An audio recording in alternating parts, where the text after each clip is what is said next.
Howdy, everybody, and welcome to Random Rhapsody's Æther-Shanties.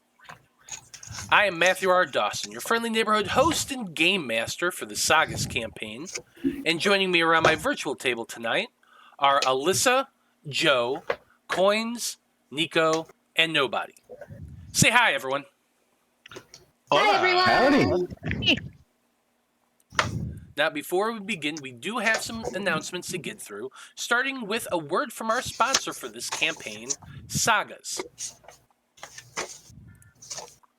SAGAS stands for Setting and Genre Agnostic System, and was created by OKSRPGs. SAGAS is a universal rules-light TTRPG designed to help you easily tell your stories in any world imaginable. When building your character, you can choose from 100 unique features, and there's also a guideline that can help you quickly make your own unique abilities. SAGAS promotes helping allies over helping yourself, and encourages teamwork to succeed in challenges. Using the smooth and fast combat rules, you can describe epic team combos that you can use in combat to take down your foes. In any setting, SAGAS provides a smooth integration of rules to create a unique framework to help create whatever adventure you'd like to do. There's a free 35-page Kickstarter playtest that is currently available on DriveThruRPG. The Kickstarter itself is funded and should be available here soon. Now you can find the link for all these things in the chat and show description. This Wednesday, we also have another episode of Sonnet of Blood, our Curse of Strahd campaign.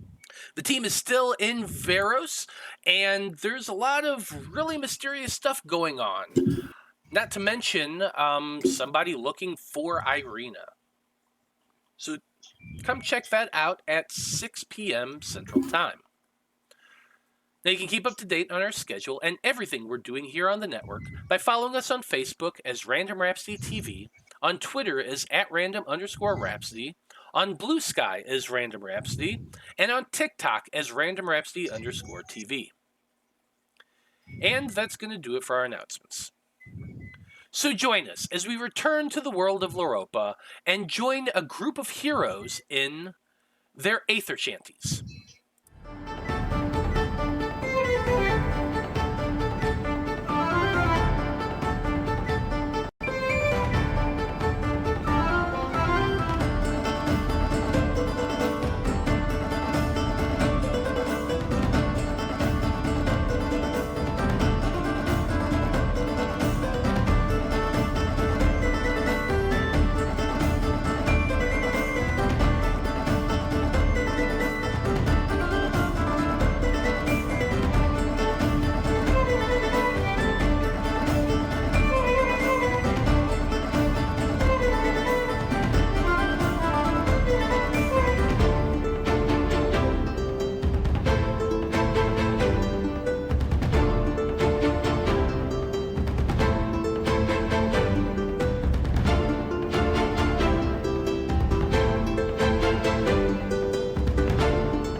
And we're back.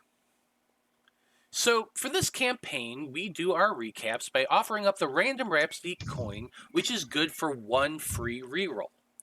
Whoever does the recap gets that coin, which includes me. And nobody might want me to do that, but I don't know, but no one else really wants to. We'll see. But typically speaking, most people want to do the recap instead of me, which is absolutely fair. So, with that in mind, who'd like to do the recap this week? Me. Okay. Well, Dreezy, tell us what happened last time on Æther-Shanties. Yo, Dreezy up, Boomy, how you doing? Let me tell you what's going on here. Last time we got into the forest going after all these alien guys, and we found this big ship crashed. Boom. I like the boom, but you know. Uh and so we sent Dr. Bloom to go scout ahead. They flew around, told us what was going on. And Skarn, big rock brain, just like me, big brain, I understand. They decided let's build a barricade to funnel them out and wait. And I was like, all right, great, let's do it. So we started building sticks and rocks, We built this tunnel to funnel them down. And we said, but right when we were finished, I turned around and a little branch snagged me. And I said, oh no, the monsters are on me. But they weren't there. But they probably heard me yelling because they came. And they came down there, but don't worry, I took them out with a Molotov cocktail, and maybe my friends did a little bit too. And then we ran inside, and there was blood and viscera all over. Ugh, it's just gross. We saw some more monsters, and one of them was pretty much the worst thing I've ever seen in my life. It was just horrible, just mouths and eyes and. I just had to run away. I just had to go hide in a box in the crate. But I'm pretty sure my friends took care of the rest. That was cool. When I came out, then there was like a pseudopod attached to Skarn's neck, and it tried to rip it off, but it couldn't. And then it went down, and who was it? Somebody, Dr. Bloom, the doctor. Gave the potion to Skarn, but the pseudopod's still attached. I don't know what's going on there. And, but we defeated all the monsters with Lark throwing a torch and catching the gross liquid leaking out of these monsters on fire. That was cool. I like fire. And Skarn got that final kill with the random Rhapsody coin. Boom! Bad guy's dead. Ship is ours. Ship is yours indeed. Okay, well, there you go. There's the random Rhapsody coin. Don't forget to use it. It only lasts this session. I'll forget. Don't worry. Probably. Okay, team. You are all inside the odd-looking boat, for want of a better term, that you found in the Mizran forest. The remains of the creature is in front of you and still on fire, and there is a dark and thick smoke filling the hallway you're all standing in. The remains are burning fast, and while the odd material that makes up the corridor's walls and floors are seeming to be somewhat resistant to the heat and flames, you are starting to see scorch marks along the walls and the doorway that the creature is standing in, and is currently smoldering. If left unattended, the fire is likely to destroy this odd vessel you've all discovered. There's also the matter of your injured friend Skarn, who, as you said, was pierced in the neck by the creature's pseudopod. You can all see the thing still, like, kind of in there. And thanks to the light of the flames, the edges of that hole does seem to be starting to discolor a little bit, maybe growing a little purplish in color, which is a sharp contrast from Skarn's usual pallid color. So, with that in mind, everybody, what would you all like to do? We'll try and put the fire out, I assume. First, deal with the purple neck thing later. Yeah. When we passed all of the crates and stuff in the, for better lack of a word, cargo hold, was there anything that, like, blankets or something like that we can use to kind of put the fire out? You never really got a chance to go through a lot of the boxes. You go ahead and make for me just an investigation check here in this hallway. Kind of a quick scan to see whether or not there's anything nearby you can use to put out the fire. I'm going to say that you're aiming for a 5. This shouldn't be... Actually, I'm going to make this easier than that. You're aiming for a 6. 6, okay. Oh, that is a 6. Exactly a 6. Okay, then. Nice. You scan around, and you're kind of looking back and forth, and you glance through this one doorway that was open, the doorway you'd previously opened, and there hanging on the wall next to this cot, you see several buckets. You run over and grab one and look inside, and it's filled with sand. And there's at least 2 one on either side of the door, probably there for the express purpose of, putting out fire on the ship. All right. He'd grab a couple. He'd look at Skarn and be like, you know what? You've had a time. Boomy, help me out. Okay, it's important. And he'd grab the buckets. I guess if they're up high, he'd lift one down, get Boomy to help him, and we'll try and put the fire out. Okay. Yeah, you can definitely grab one from there. If you tell everybody, or if probably everybody's watching and sees you do this, if you open up another door, you'll find another 2 on the, either side. So working together, you all should be able to start throwing sand on it and trying to smother it. I don't really need a roll for this because I feel like this is something that anyone can really do. And Zolos did just put out the fire that Boomy started back at their bugs. He did help with that, so I guess he does have a little experience now. Mm-hmm. It's good that Boomy's around. Learn these skills. Firefighting. I like it. You can see Boomy's hair has kind of been singed multiple times. Got little bits that are a little frazzly. You can tell he's lit himself on fire a million times. Yeah, that sounds about right. So while Zolos and Dreezy is grabbing these buckets of sand and starting to pour them over the fire, Skarn, I imagine you are just in a world of hurt right now. Yeah, for sure.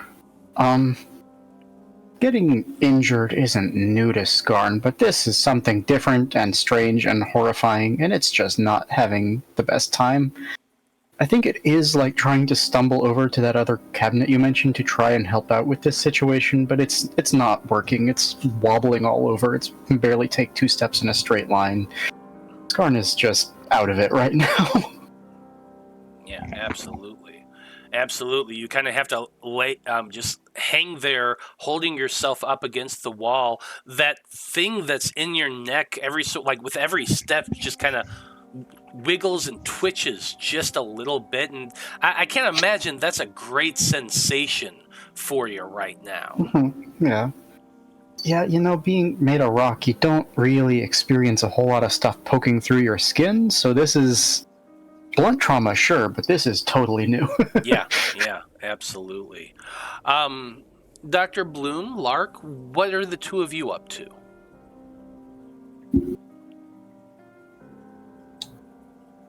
I am probably trailing after Skarn, trying to figure out whether or not I can pry this pseudopod off of you with one of my daggers. I don't know if sawing it off would help. I feel like that's not going to be helpful. I'm just trying to examine you as you wander away from me. Yeah, why don't you go dissolve it with acid? Why don't you give me a medicine check? This is a check to examine Skarn, the puncture wound, the thing dangling out of them, the whole shebang. The best you can get is going to be a 2. However, this is going to be incremental based on how you roll. The 2 is like all the information you can possibly gather. 4, you gather a little bit of information, so on and so forth. Okay. Am I rolling an 8 or a 10? This is, let's see, do you have anything that allow this to be an 8?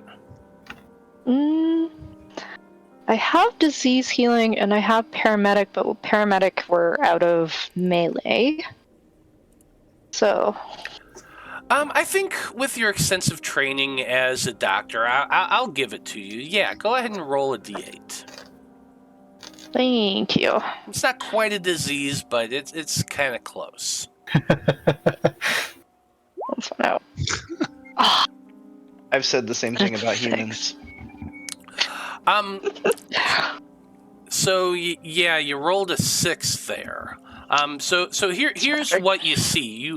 You kind of kneel down and start examining their neck and look, and like the stony skin around the punctured tentacle, for lack of a better term, it's definitely turning a purplish color, like which is odd because they're made of stone.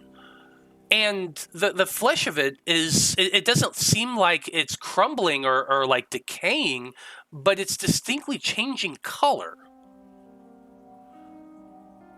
Like almost like a hue is being injected into the cells of the stone skin. Now, you from your examination, just and like the fact that it's still like twitching a little bit, and you can't really see any blood coming out from the wound. It's actually pretty solid in there. You're hesitant to like grab a dagger and just start cutting.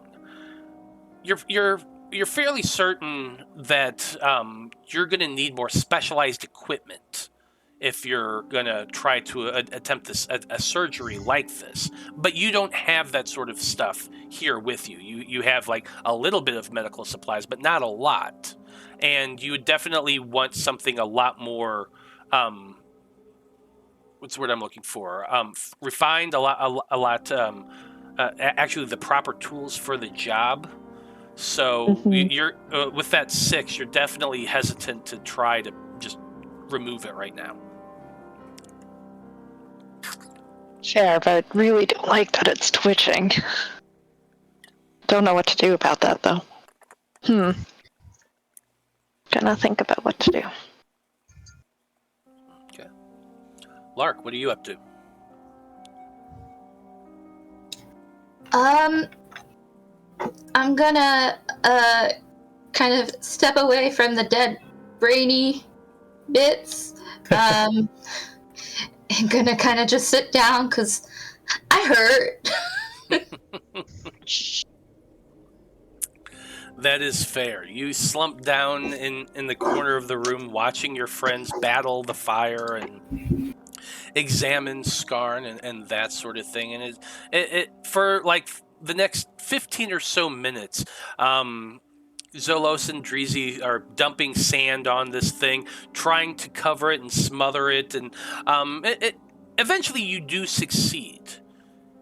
And so, like, in that time, you can rest up a little bit and gain the benefits of a short rest, everybody.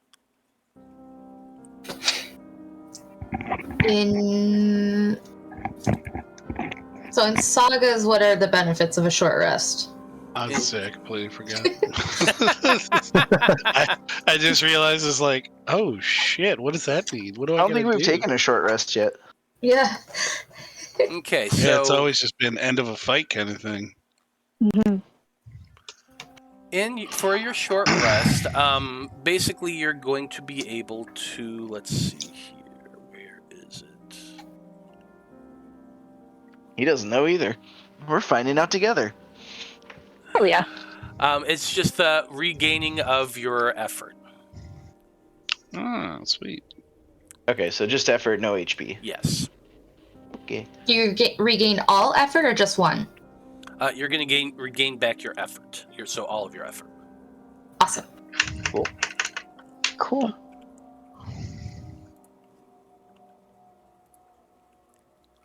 Eventually, that actually works out pretty well for us, I think, because I think a lot of us still have that life-threatening injury condition. Yeah. Yeah, Zolos good. You got lucky. Now, once the creature has been just covered in sand and smothered, the smoke is beginning to waft away into the main hold area that you kind of are guessing is like the cargo hold, the area full of boxes, and it's starting to dissipate out. The creatures lie dead at your feet, and the rest of the ship is kind of yours to explore. What's the plan from here? I mean, first, Zolos would want to check out the room the giant mound came out of. Just to kind of see, is it just like these other little rooms or bunk rooms? Was it just hiding in there for a reason, or he'd go in there and look at that? Okay, go ahead and give me just a quick search check. Your DC is going to be a 5.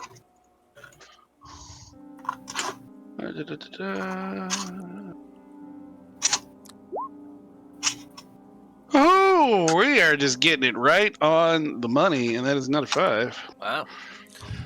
Walking up to the room where the creature came from, the first sight of it kind of makes you want to barf a little bit, because blood and ichor and viscera just kind of coat the floors, and the what remains of cloth that you're guessing was probably at one point hammocks, but have been shredded up and destroyed.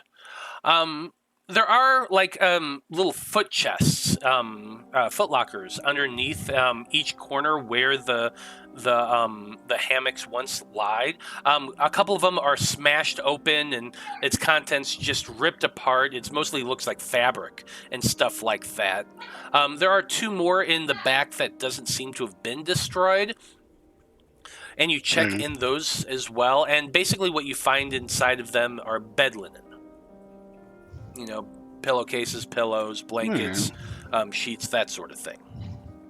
You find things like hanging lanterns with oil still in them, just little brass numbers with glass around it that you can use to light up the area if you so chose to. You kind of go through room to room and examine them, and it seems like this is all bedrooms, mostly just little cubby holes with hammocks lying in there. Most of them seem serviceable. The one room where the creature was, definitely not, it would take a lot of cleaning to get to be usable again, but it'd be possible. There is a ton of blood on the ground. Most of it's dried, looking fairly old. There's bits of bone and things like that. There is, well, for want of a better term, just slime and viscera kind of hanging from the walls, from the ceiling. This is obviously where this creature made its nest. Ugh. Gross. Were there any first aid kits of any kind in these rooms, or Not was in it these just rooms, pretty no. much? Okay. Yeah. The odd thing is you're not finding a whole lot of personal effects either. Here and there you find a couple things, like a scrap of paper with a few letters on it, in shapes you don't recognize. You'll find little things like a broken compass here, a couple odd coins that are made of a metal you don't quite recognize. You find little things like that, like someone's underwear and that one forgotten sock with a hole in it, tucked up underneath something, and it's just it looks relatively old, like months old, but not years old. Or actually, no, let me rephrase that. They look old, like not decades old, but within the realm of it's been used and they're well worn and that sort of thing.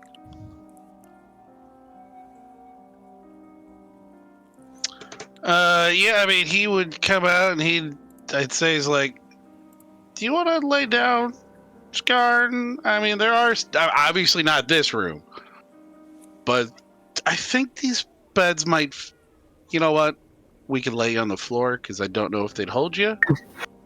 But there's plenty of pillows, blankets, stuff like that. We can make you comfortable. While maybe me and short stuff here.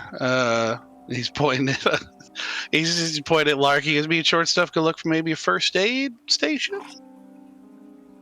Since we're well, you know what? I'm relatively okay. He's gonna look at you got hit pretty good, didn't you, Larky? You're like what? You only have 1 hit point, maybe. Or... Little Lark. That is correct. All right, then he'll be like, you know what? It's you and me again, Boomy.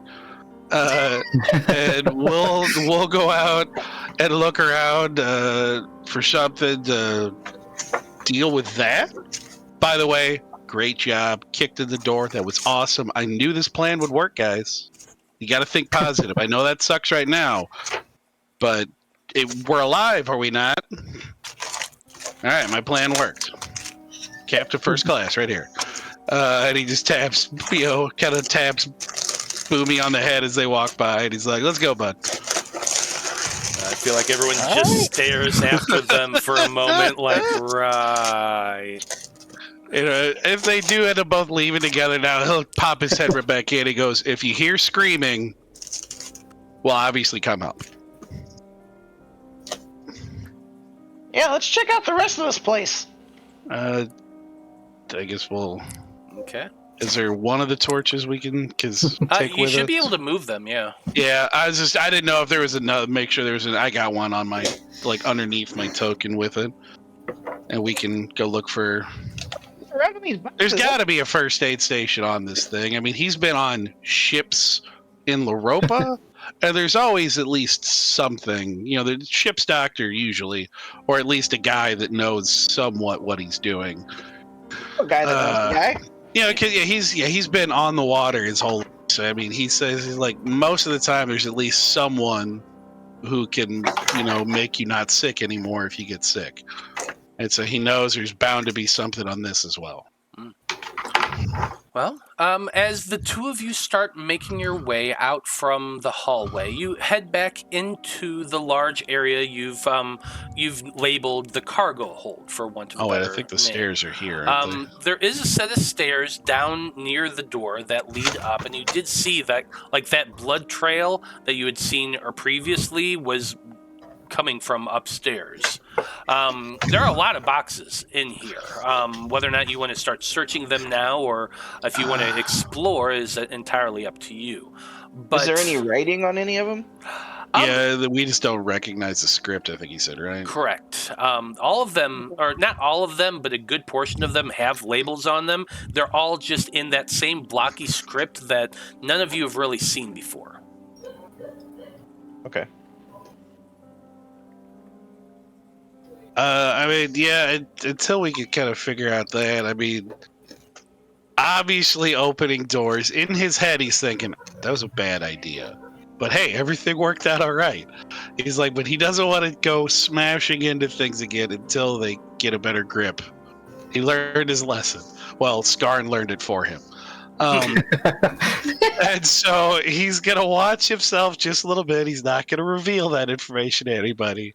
And he would just say, I guess, is that the only set of stairs was by our door over here? Yeah, there is only one set of stairs. There is a gateway that's in the ceiling that you can see through kind of with your torch. You can't see much beyond something kind of dangling above it, but there's a door in the ceiling, or there's the how stairs. They get cargo into there. Maybe that's because that's somewhat. They got those on regular ships too. But he might know what that is. He might not. But he's gonna be like, you know what? Let's go upstairs. That is a fair assessment. You would probably recognize that as that.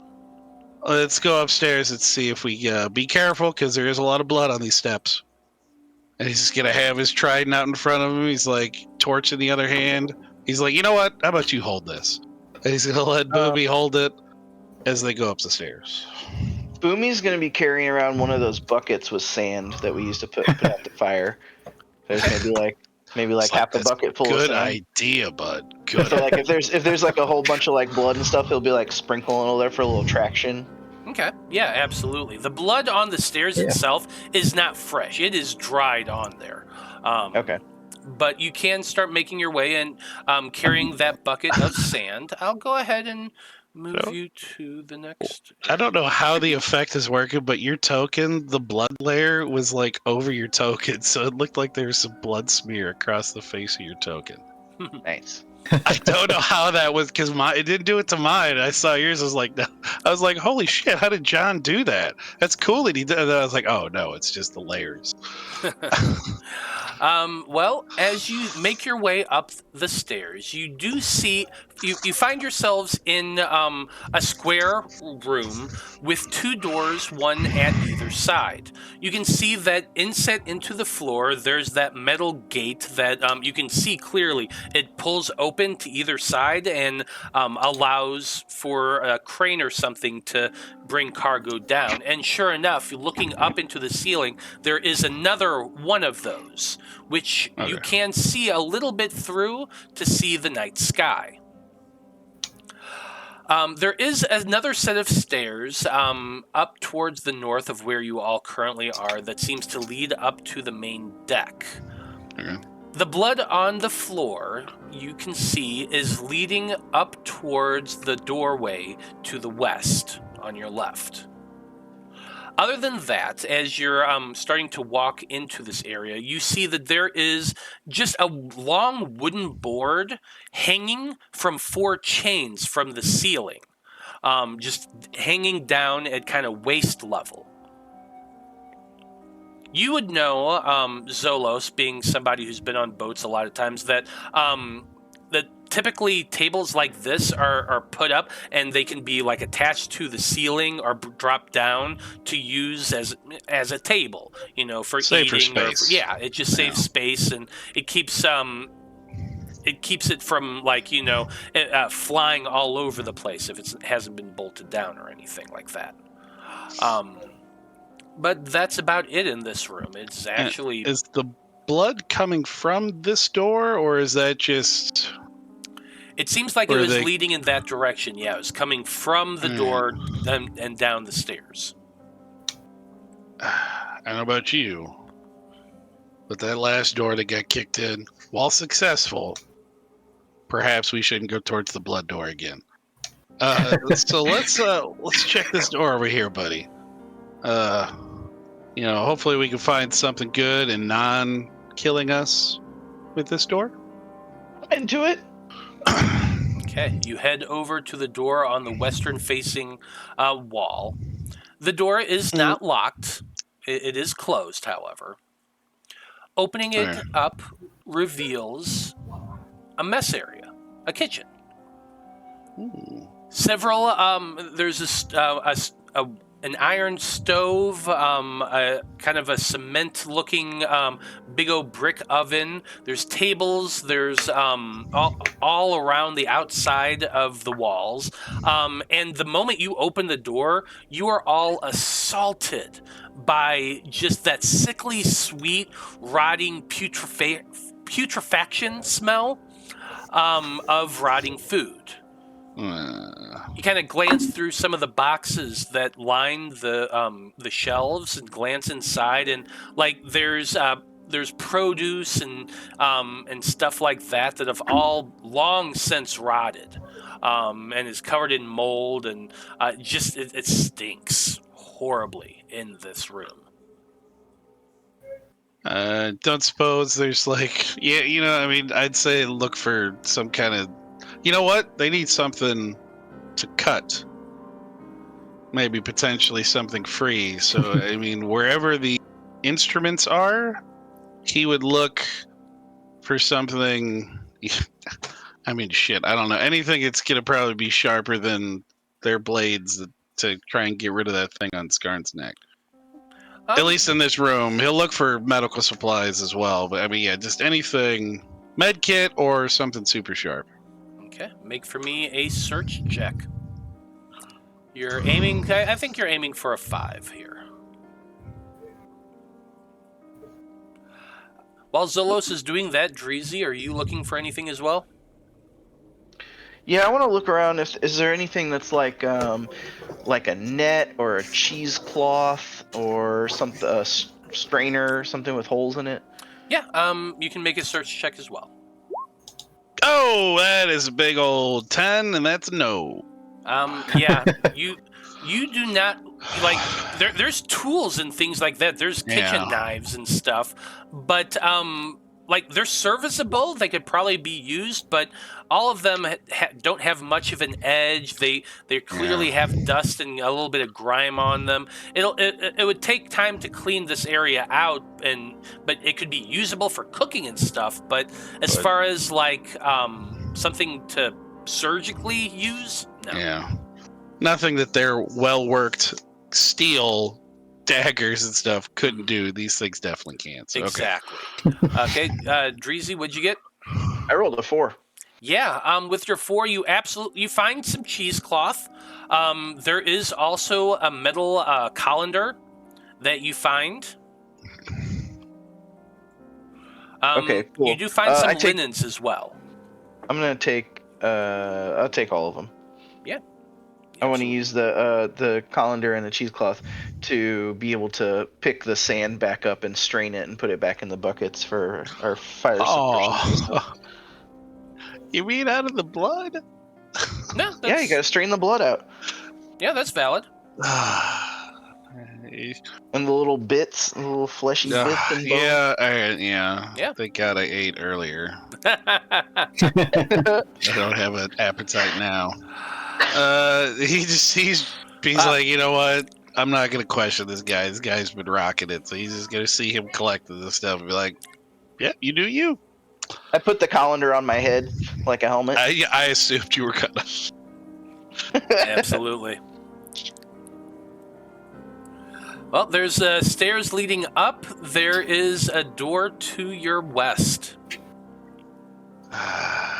Blood door. He's just gonna look at him. Let's do it! All right, buddy. Dreezy readies his club. And Zolos gonna have his trident just kind of up, ready, and pointing forward as he kind of reaches forward to do the knob. Okay. The door is not locked. You can open it easily. Wish I had blood for this. All right, yeah, let's go. You open the door to reveal the oddest room you have ever seen in your life. It is bizarre. With the glint of your torch, you can see large mechanical contraptions, big hunks of metal with levers and buttons and tubes going all over the place. There's much smaller contraptions to either side of the room as well, connected to something inset into the wall, a huge kind of diode with parts coming out of it and gears. There's pipes running all over the walls and the ceiling. There's a gigantic shaft of pure blue crystal going from the top of this machine right up here up into the ceiling, and that you cannot see anything beyond. The floor, one last thing, the floor is covered in dried blood. There's handprints and footprints and smears all over the place, and the smears seem to be leading towards a door to the back of this compartment. Are these things kind of up high? We could walk underneath them? Yes, you can walk underneath them. Go ahead, Coins. I was just gonna say, Dreezy's eyes go wide. He's this is I have no fucking clue what this is, but it's awesome. Yeah, this kind of looks like it's a you and Feathers investigate later job, huh? Yeah? Oh yeah, blood and stuff, I forgot. Well, I wouldn't even say that. This is just, it seems like maybe a doctor. They gotta be smart, right? They're a doctor, right?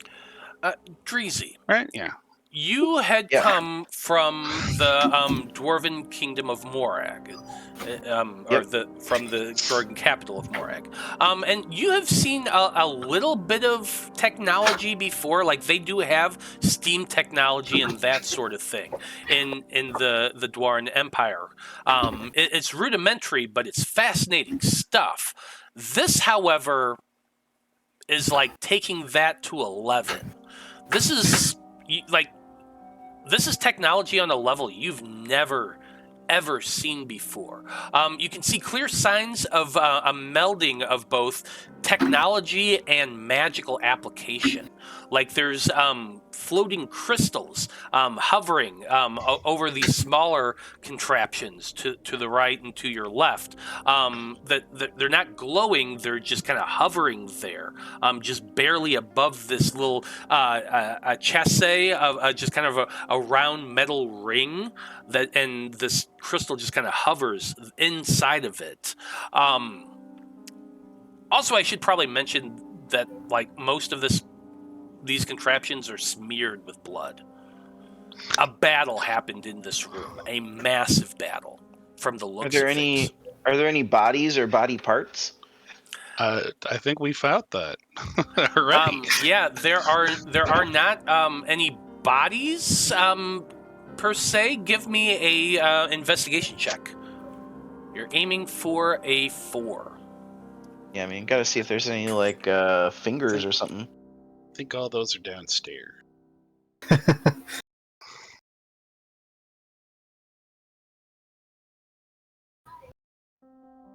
What did you say the DC was? 5? 4? 4. I think, yeah, 4. Sorry, 4. I didn't realize it was me. Yeah, 4. And I rolled a 5. You get down on your hands and knees and you're kind of looking under things. You don't really see any body parts or whole bodies or anything like that. But I will let you know that you can see there's a lot of smears along the ground as though things were dragged through the blood. Looks like a whole lot of bloodshed happened here. Something was dragged through here. If this is dragged downstairs to the other blood room we found, I mean, did that thing eat the people that were in here? Your guess is as good as mine, but something awful happened here. Yeah, this is all a big not my problem room right here. Well, let's check out these doors here, buddy. Let's check the non-blood one first, obviously, for safety. Okay. You walk up to this door and check it, and good news is or bad news, or I don't know how you would describe it. It is locked. Yeah, I don't suppose you can. I mean, we could kick another door in, but I mean, remember what I said the last time? It didn't really work out too well. Can you get into this, or you know any little, sneaky guy tricks? Locking mechanism's pretty simple. Let me take a look. Okay. Now, is the door and the lock, like, is it intact? Is it broken? It is an intact lock. It's definitely of a design you've never seen before. It's almost just a thin metal slit. You kind of bring the torch close and you're kind of trying to examine it. It definitely looks like it's a tumbler style lock. So theoretically, if you have tools to do so, you could try to pick it. I don't know if I have anything like that. I have like my little tinkering tools. I mean, I probably have like a screwdriver and something in there. Would that work? You can always try it. All right, I bet I have like a screwdriver and a little hammer and pliers and stuff. I might even have a little hairpin. Though you can always try. It's just the way he says it. That he means no, but he still wants you to do it. No. The reason I was saying it like that is because what you're using depends on what the DC is. Now, you can absolutely attempt to do this. However, you're using tools that's not necessarily designed for. So you're going to be rolling a D12. The DC for this is going to be a 5.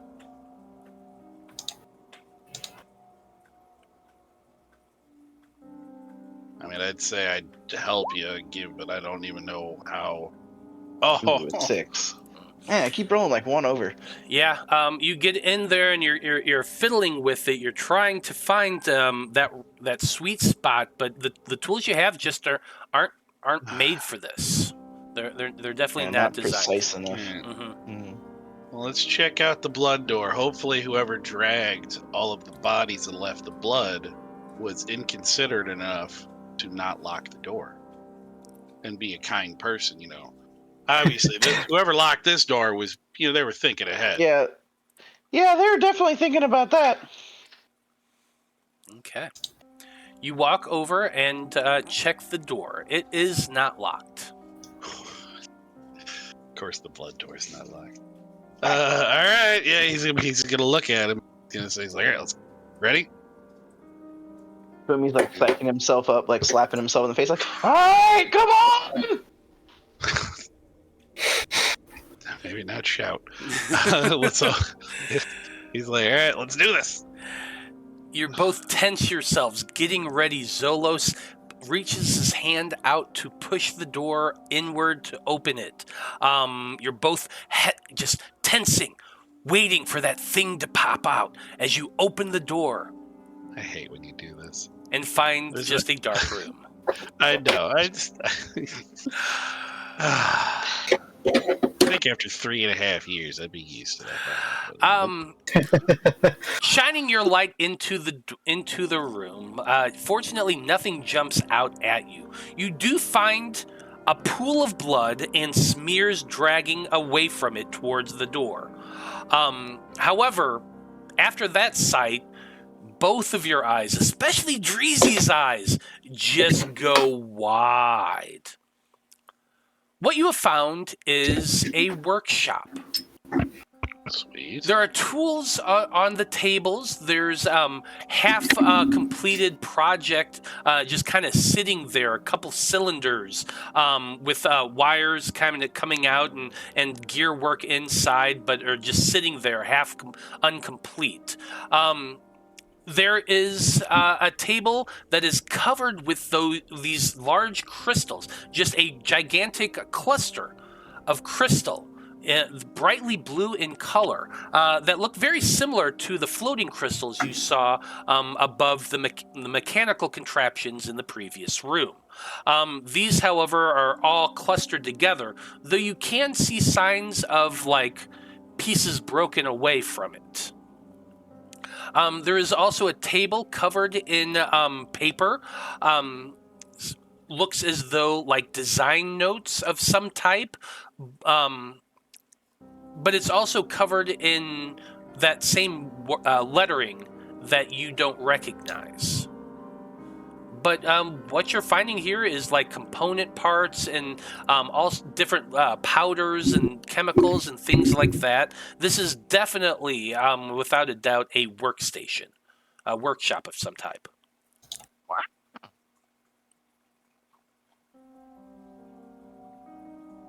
Do we find a key? There happen to be maybe on, as I say, on the wall, like a little hook with like a set of keys or anything like that? Make an investigation check. You're rolling a 3 here for this.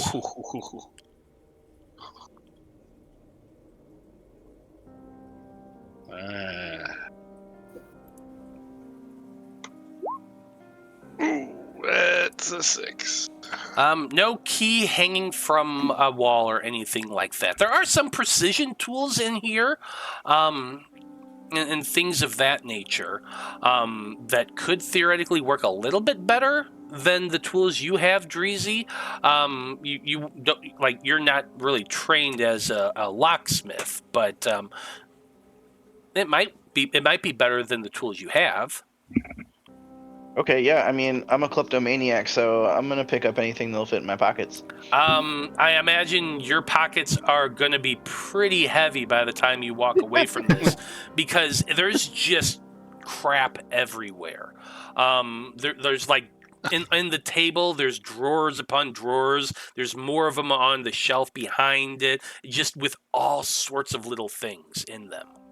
I Ooh, think I'll at take some this, I'll take point this, I'll take this. Zolos would step in and be like, hey, all right, I get it. Shinies galore, they all look great. Even I kind of want to grab some.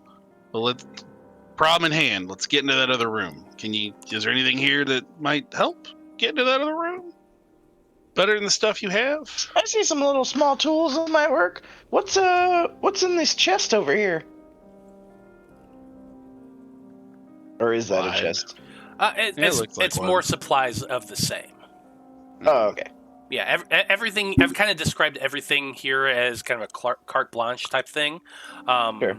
It's a workshop, so what you can imagine in a workshop is probably in here. All right, I'll take the eyeglasses repair kit and go try at the door again.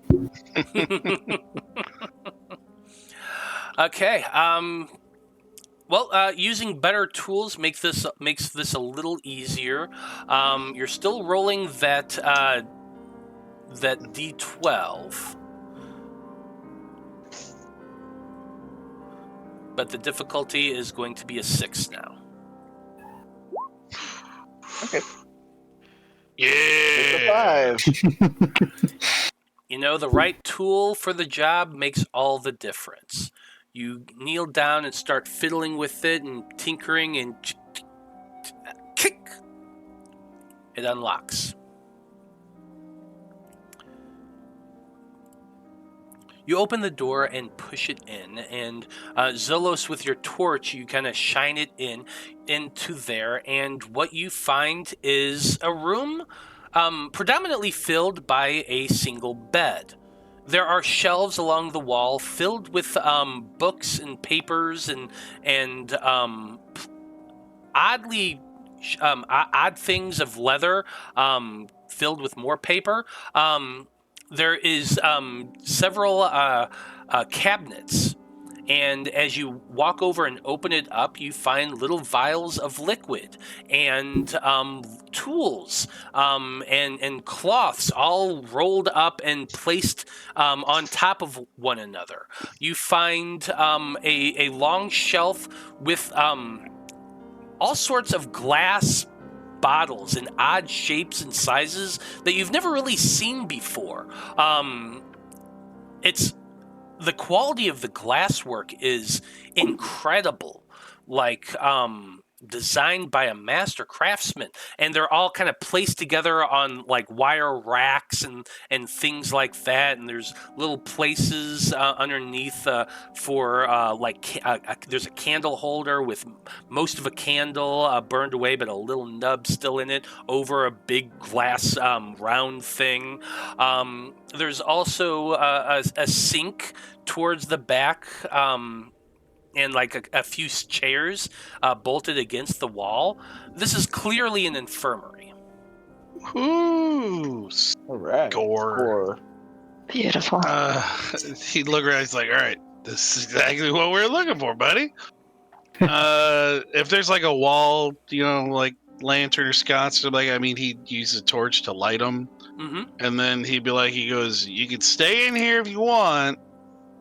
I'm gonna go back and get everybody else and help Skarn get up here. So it's up to you. Follow me or stay." I'll be in the workshop. Gotta look at those crystals a little bit more. You know what I mean?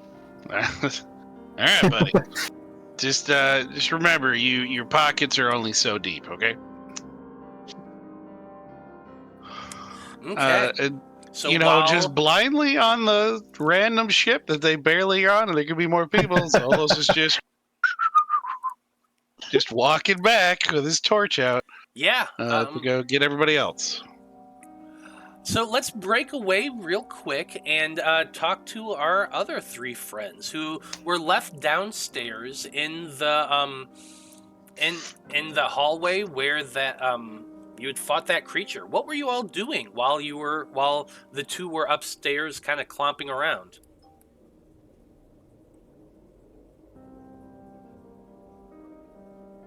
I think Skarn, having not been able to help with the fire thing, just sort of slumps down against the wall after a while. It couldn't get over there, and it's just sort of sitting there horribly out of it. And if my brain comes out, then at least we'll know I had one, right? That's a good thing. Your brain is absolutely not coming out of your head. It is staying in there. I insist. We'll find a way. I promise. Yeah, but if it grows legs, I don't know if I want it to stay in there. I mean, I guess that's fair. How you doing there, Lark? Well, you know, Yeah. just kind of, that was a lot. That was scary and a lot. Yeah. But we're alive. I don't like this place very much. Well, the sooner we get it sorted, the sooner we can go back and put this behind us. I wonder what this thing is. How did it get here? Are there more of them? Where did it come from? Oh. Huh? I'll watch the doctor just kind of do that owl shrug. I think Ezra's eyes just keep going wider and wider and wider, just thinking about, oh my god, that Iker is still there, and we have no way of testing it. We have no way of knowing how this thing multiplies, and all those questions that Skarn and Lark are mentioning just keep getting added in my mind. Of like, are we still in danger? Are we in really big danger? We just don't know it yet, and terrible things are going to happen, and we're just going to have to burn the ship to the ground. What is happening here? The doctor's not well, but is keeping keeping their mouth shut. Now is not the time. That is definitely fair.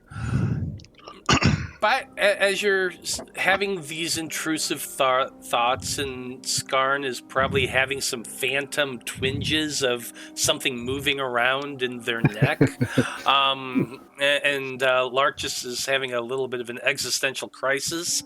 About this time, Zolos comes downstairs holding his torch and sees the group just still kind of sitting there on the floor, resting up a little bit. Yeah. You guys good? You guys having fun? What's going on? Still alive so far. Oh, yeah, Boomy and I, we, found an infirmary. So, let's get you upstairs, get you looked at. Can you walk on your own? Do you need help? I guess I have to, right? I don't know if y'all can carry me.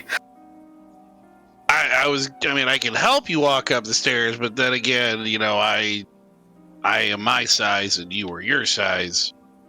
I can help if you need it. I don't know how much help I'll be. Since how much did you say you weigh? Like, Somewhere in the neighborhood of 800 pounds. yeah, you know what? If you can't walk, you know what? Hey, better yet, we can figure out how to do it. There's a crane. It will lower down into this room, a cargo hold. We can pull you up that way. Or if you could walk, it'd be better. I'll see if I can. That's. Yeah, let's try this. I guess if he's gonna get up, if he can walk, he'd look at Lark and be like, what's up, short stuff? You need help, or? I'm okay. Yeah. I'm okay. I've been told I kind of look like a famous man named Fabio when I'm carrying a maiden down the beach. I was just saying, you know. I'm just joshing you. But no, yeah, we got to go up and get you looked at. And then also, Boomy's pockets are probably full of crap he doesn't need at this point. So we need to go check on him, too. Is he gonna explode again? You know what? Actually, I'm gonna be there is a attempting to make more workshop up there. explosives. So I don't know explosive thing. And then there's this big room with all kinds of machines and stuff that I couldn't make heads or tails of. It's not my thing, but maybe you guys could look at it. But yeah, I have no idea. And plus, I left him up there alone, and there could be more brains on the ship. So let's all go. Yeah. Okay. Guess if he blows up the ship, at least it gets rid of all the brains. I mean, yeah, I guess. Yeah. Well, Silver lining. Skarn, I think I would like for you to just make me a Constitution check of trying to stand back up. I am going to give you an extra dice on this because everyone is helping you up, or at least I imagine Dr. Bloom and Zolos are trying to help you up. I don't know if Lark is ready to get up quite yet, but... I'm up, I'm coming. Okay. I'm not staying here alone, are you crazy? That's fair. So, Skarn, make for me just a check to get on your feet and maintain your footing as you climb up the stairs to get to the next floor. This is going to be, like I said, you're rolling 2 dice. You're going to be rolling a d10, and I think I want a 7 from you. Seems like it should be doable. Yeah, there we go. Hell yeah. Oh, yeah. Do a That kickstand. That one definitely helps you up. You find, like, with the help of your friends and the grit of your determination, you manage to pull yourself up along the wall. You kind of drape your arms across your companion's shoulders, and together, though it is more you than them, the 3 of you are able to get up the stairs to the next floor, with Lark trailing at the tail. You all make your way into the midship, the second floor, where you can all see this odd engine room of sorts that you have to cross through to get to the infirmary, which is towards the back. I imagine everyone can hear, like at this point, Dreezy is still just going through cabinets and things and pulling things out onto the table that might be useful to make explosives. But other than Probably. that, the room is quiet, though very, very interesting for sure. Dr. Bloom, once you get Skarn into the infirmary, I imagine you just push them down onto the examination table. 100%. Searching just a quick glance throughout the room, it is a very well-furnished medical room. There are the things that are in the cabinets, fortunately, are mostly dust-free. You find some clean water in there, some high-proof alcohol for sterilization. You even find things like iodine and stuff in glass vials. Though the words on the labels are incomprehensible, you do have a fairly keen eye and can see those basic sort of supplies. There are, as you keep searching through like the different cabinets and stuff like that, there are definitely precision medical tools. Scalpels and forceps and all those different things. There are also tools that you don't recognize and are not quite sure what they are. Fascinating. You You tell yourself you definitely want to search through here later, but probably not now. Now let's get all healed up and get this gross thing out of your neck, Skarn. Zolos has got no idea about any of this, but he's like, I'm just gonna sit here. You got a free set of hands to help if you need it. Much appreciated. Yeah. I've been hurt before, and it wasn't like this. I think I've been poisoned. You think you've been poisoned? It looks like you've been poisoned. I think that's a good guess. We're going to start by taking out the gross cephalopod out of your neck using these forceps. Well, good news is this is going to make things a little bit easier for you. You're going to be rolling your D8. You're aiming for a, we're going to call this a 5. Okay.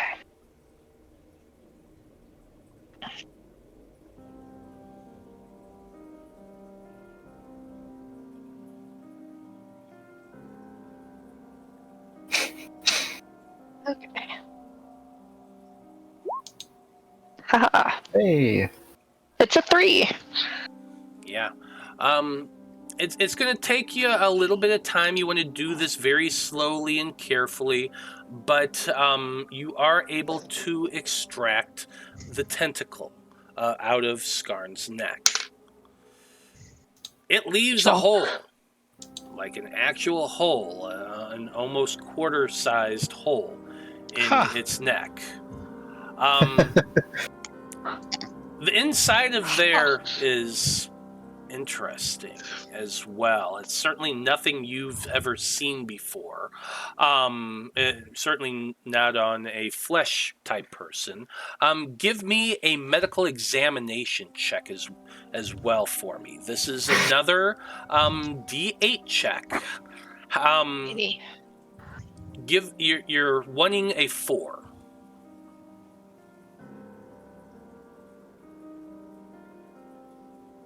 Mm-hmm.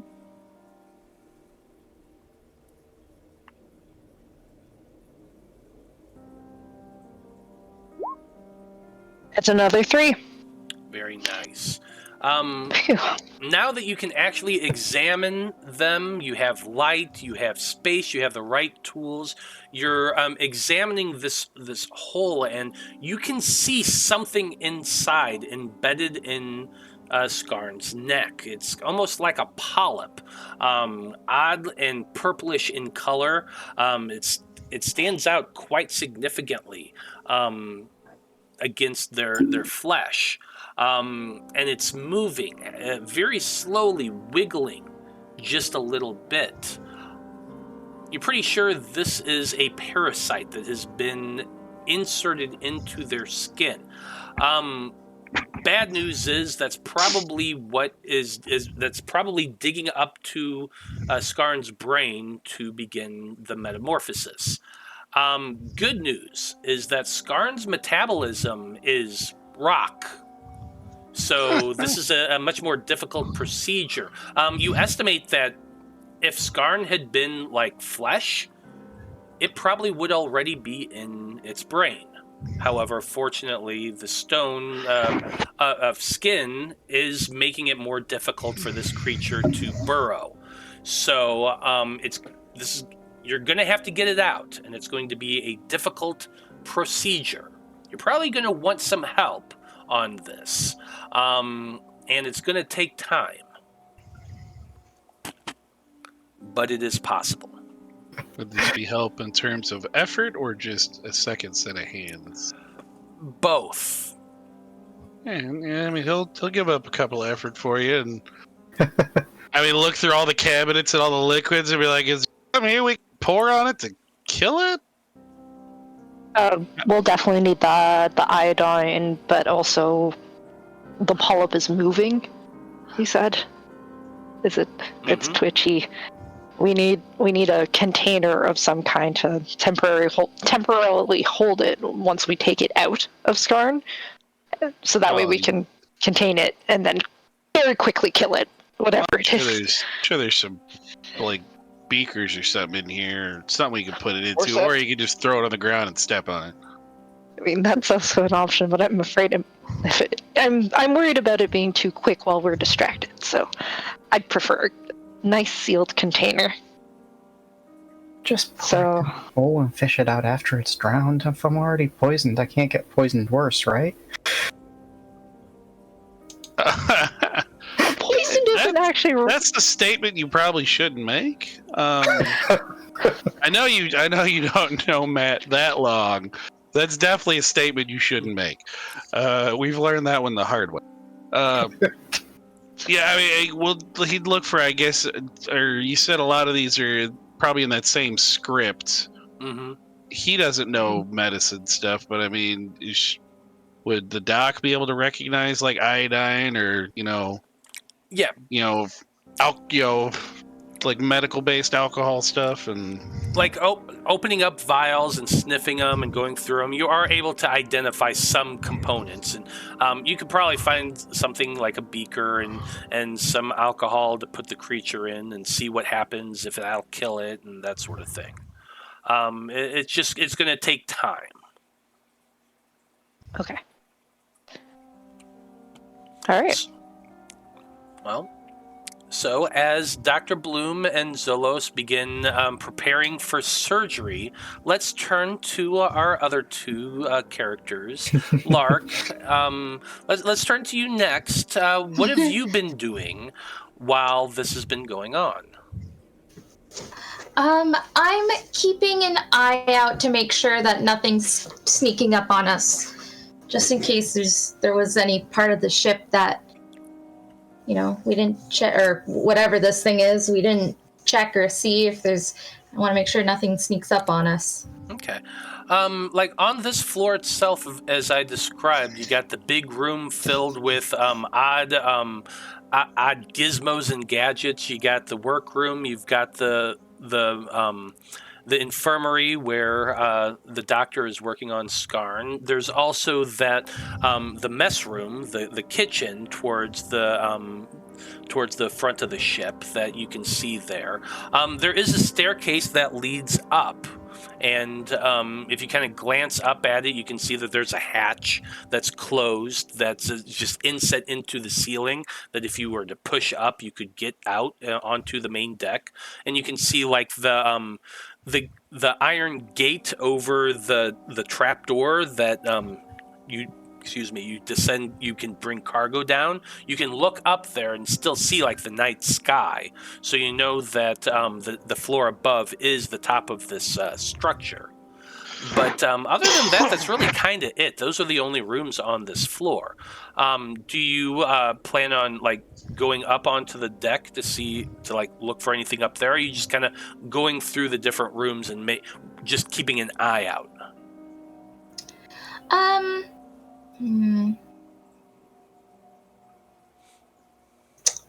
I do want to see what's up on deck, but I think I'm gonna wait until we get Skarn sorted, because I don't want to accidentally find something I can't handle by myself. Well, this is something that they're going to be working on Skarn for a couple hours.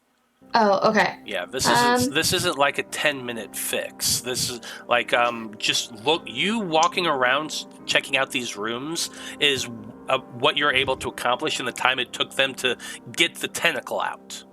So, like, if you're going to just wait around, you're going to be sitting there for a couple hours.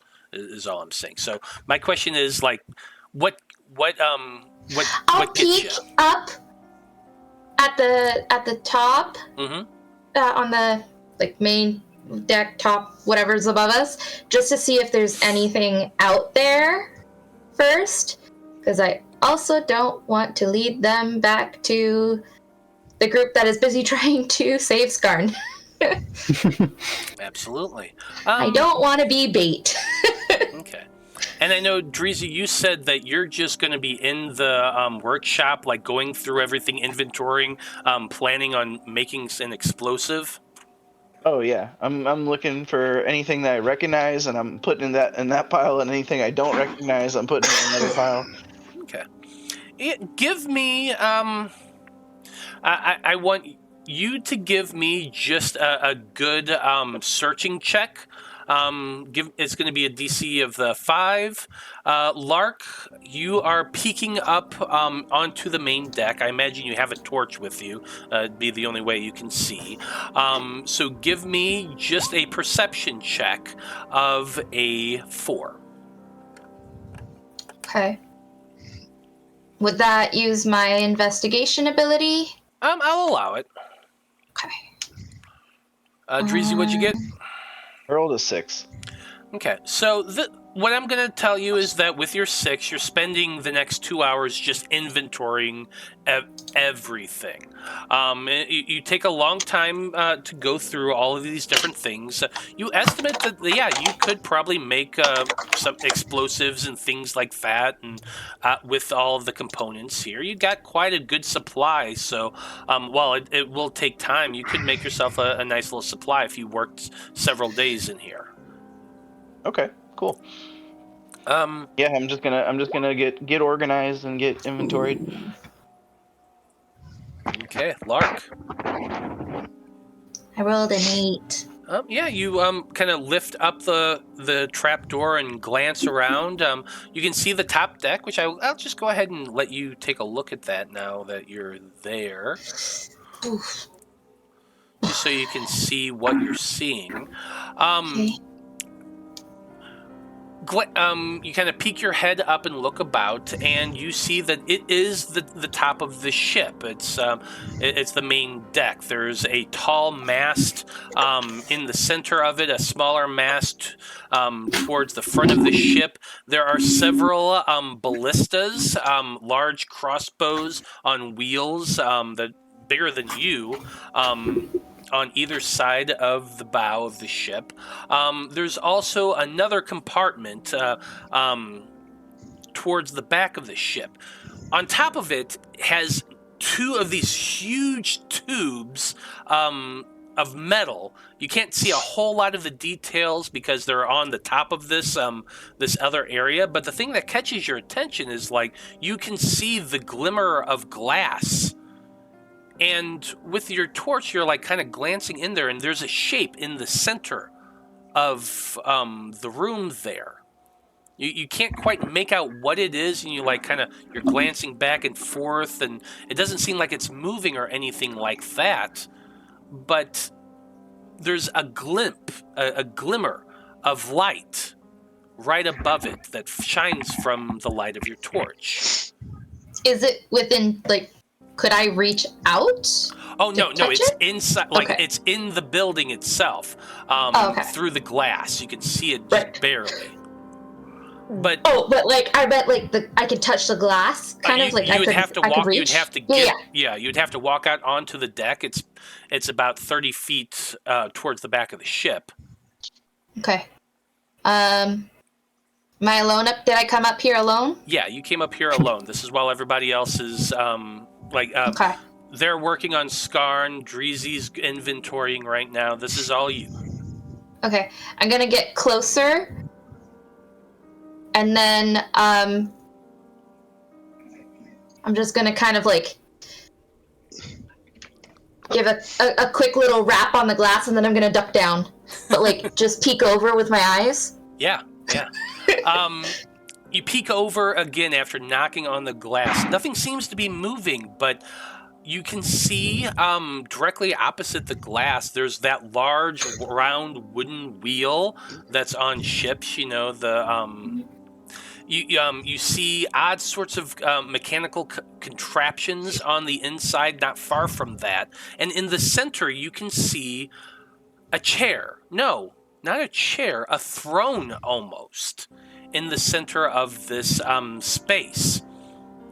It's large, it's high-backed, and right behind it, there's another crystal that's hovering in one of those brass ring holders that's just floating there in the center. And your torch is gleaming off of that, giving it kind of a bluish shine to it. But then your eyes catch another thing.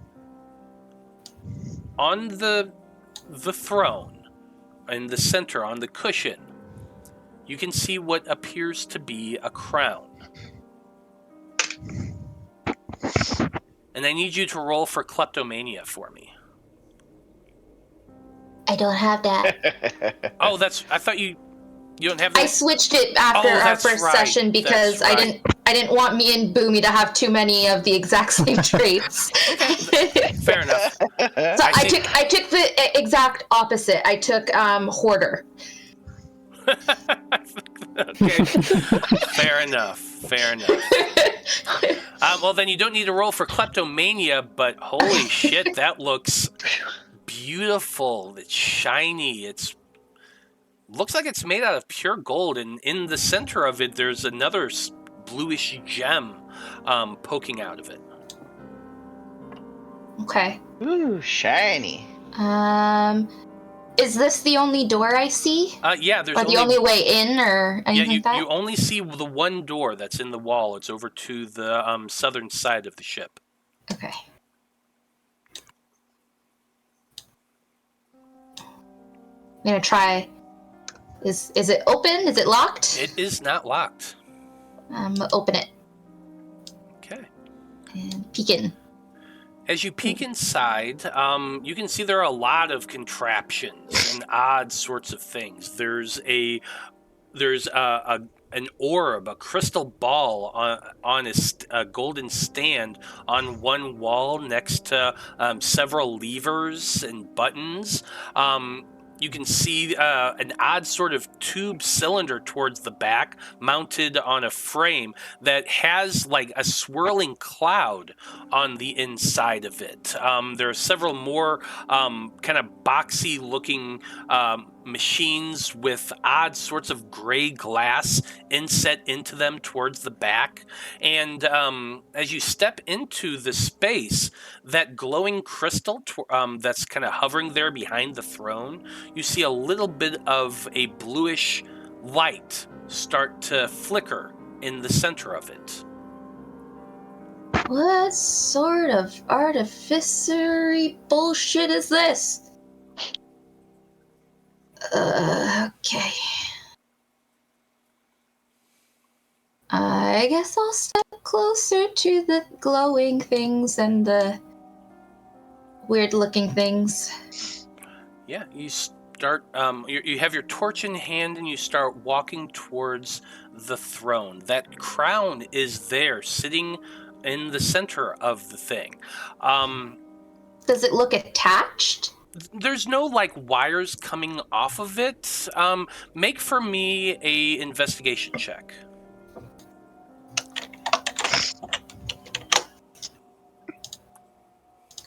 Okay.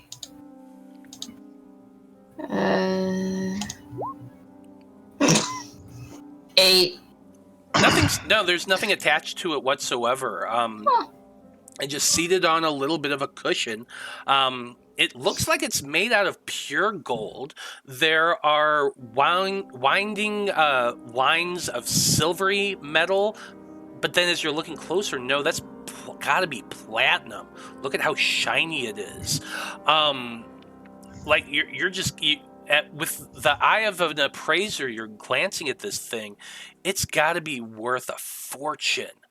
Thousands of gold at least, if not more. And it's right there for the taking.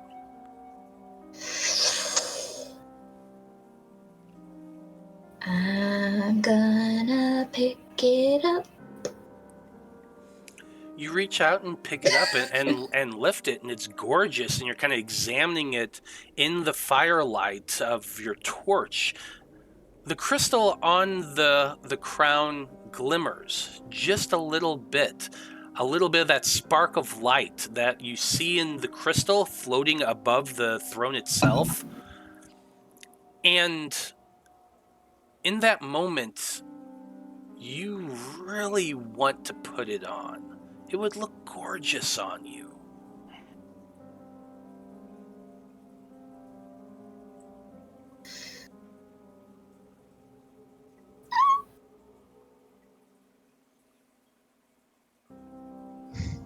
kind of glance about. There's one of those gray glass things looks shiny and reflective. I bet if you put it on, you could see yourself in it and get a good look of how it looks on you. I mean, it's just a crown, right? Does it look like there's anything that like would resemble the moving brains? Oh no, nothing whatsoever. No. There's not even like slime on it or anything. No, other than a little bit of dust, that's really it. There's no ichor, there's no smudges or things that make you think that somebody there's violence around this. This room is actually pristine. There's no blood whatsoever in here. Huh.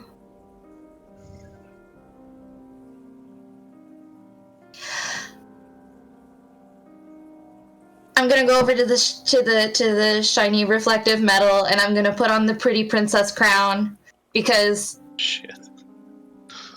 Fuck. You walk over to the reflective and place the crown down upon your head, and you look at yourself. What? Let me go alone. You did. Second star on the right. Yeah. It's a pretty princess crown, guys. Remember what happened in our last campaign when somebody put the crown on? It was my character. Yeah. No.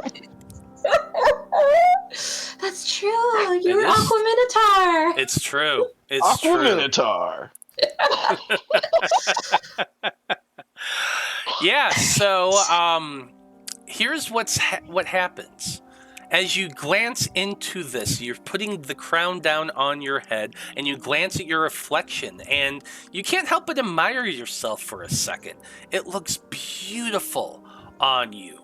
The gem fits perfectly right there on your brow, just above your eyes, and then you feel something.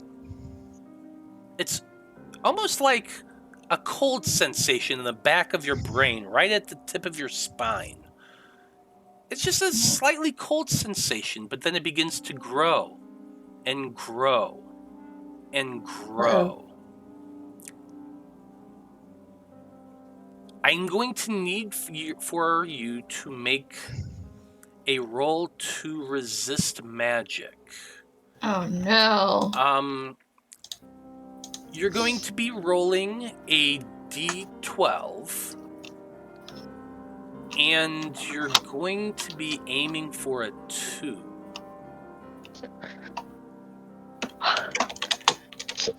Oh my god. I'm rolling a d12. So and I'm statistically, 2 or less. Gotcha. Mm-hmm. You need to roll a 2 or a 1 on a d12. Well, it was nice knowing Lark guys, wasn't it? Yeah, it was. Yeah, I really thought I was the one falling out this session. I'm just glad I didn't blow everybody up. Just wait till Dr. Z gets a hold of you. You might still die this session. Oh,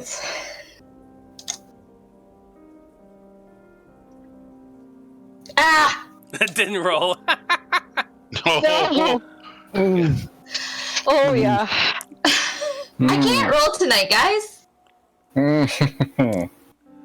You're part of the board collective now. As you're standing there admiring yourself, and you start trying to pull it off. The moment it started to glow, your hands touch the thing, and everything for you goes white. While this is going on, Dr. Bloom, you have a pair of forceps stuck inside of Skarn's neck. Zolos has a torch in their, or that lantern in their hand, holding it over you. I need you to make for me a medicine check. You're rolling a d8. However, in this unfortunate circumstance, as you grasp the thing and you're starting to pull it out, the entire ship begins to rumble. And so I'm going to need you to make a DC 4 medicine check. D4. Okay. Would this be the opportune time for me using effort to help, or is there another check? This is the time that you're using that effort to help. So yes. So yeah, Okay, cool. take it. I'm so sorry. I'm gonna die. I'm gonna be the reason Skarn dies. Great. Skarn, everybody, because you're gonna blow the ship up. Oh, great! Just even better. This, yeah. Hey, at least it won't be Boomy blowing everybody up. It's gonna be me. Oh, it's a 7. We need to take turns. Won't blow everyone up. How'd I manage that? 8. Yeah, that's gnarly. No. I'm Well. so sorry. As We tried. As this is happening, you hear the oddest sort of sound start to rumble from the room just opposite. And then you start feeling just this rumbling sound, sensation as the entire ship just lurches. You go flying forward over Skarn, slamming into Zolos. I need the both of you to make rolls to react to keep yourselves from hurting each other. At the same moment, Boomy, I also need a roll to react as well. These are all D10s you're rolling. You're all aiming for a 5. If you miss, you're falling on your ass, and something bad's going to happen. I'm sorry. Does the hesitancy... You said D10 and 5? The hesitancy, Yes. no, does not affect this. Okay. It's 1. A 4. Good old Zolos. 5. 3. Where was this 3 before? Okay, that's fine. Bloom, you go tipping over Skarn, but Zolos is managing to catch you and keep you upright as the ship begins to lurch and suddenly jerk forward, throwing you all back. Dreezy, you're standing on like this step stool right now, trying to reach into the top of a cabinet at the top shelf, and suddenly the ship just lurches and you go flying. You have to reach out and grab onto the table and hold onto it to keep yourselves from falling, but the entire ship has gone lurching. You hear this loud whine and then a whoosh sound. You are all thrown to the ground. You're holding on to things, trying to stay upright. As the equivalent of like several G's just start pulling at your body. You're not quite sure what's happening, but suddenly the entirety of the room begins to spin. I'm going to need you all, including Skarn, to make acrobatics checks to try to hold on to something and maintain your position because the entire room is spinning.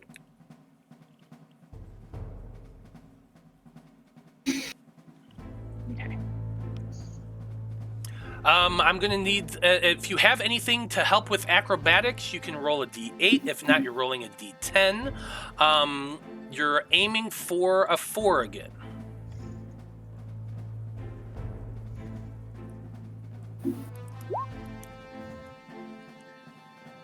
Nat 1, baby.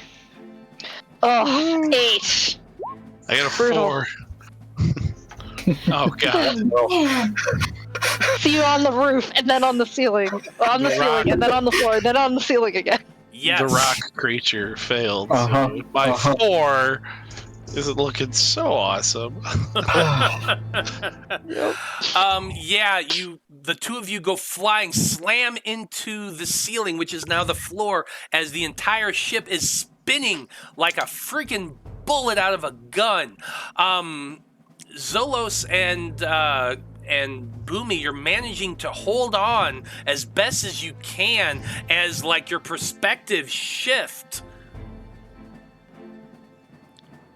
But you're able to hold on. Skarn, Dr. Bloom, the wind is just knocked out of the both of you.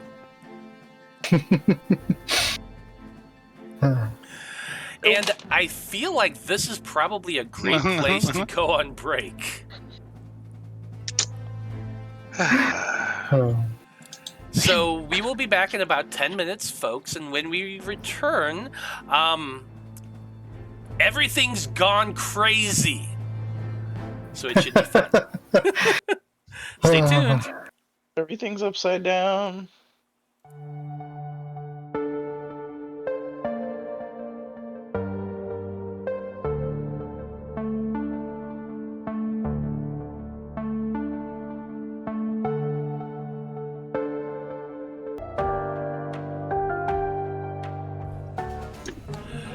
Howdy, everybody. We are back. That is really loud. I'm going to turn down that music a little bit. There we go. Okay. Howdy, everybody. We are back. And let's take a moment to pause from our team of heroes here. You know, as the group was fighting, that no doubt it might have occurred to at least one of them that, like, the number of brains compared to the number of people missing didn't quite add up. And there's probably a reason for that. Our scene turns for a moment to 3 more of these brain creatures that are moving through the brush of the forest at the dead of night. All of them have those weird eye stalk things that more look like a snail's antennas than anything else. And as they break through the clearing to where their hive mother is nested, all 3 creatures stop and just stare as the gigantic ship begins to energize. The huge fans on the sides of the thing begin to whirl. The energy begins to coalesce at the top of the poop deck where these 2 gigantic engines are sitting. And suddenly, without warning, the gigantic ship that these creatures had made their home just explodes forward in a rush of energy. The fire that comes off, or not the fire, but the concussive force that comes off the back of this thing, pushing trees and throwing these creatures into the air, flying back as this boat basically goes shooting out from where it was embedded in the earth, through the overbrush that is above it, pushing out of the canopy and out into the Loroupan night. No doubt these creatures just kind of sit there and stare at this thing that was there a moment ago and is no longer. And our scene turns towards that ship itself that is corkscrewing through the air at an upward angle trajectory. Inside, we have a few heroes, some of which are currently on the ceiling after being pancaked from not being able to hold on to wherever they currently were. A couple more are just hanging from, like, the tables, dangling upside down.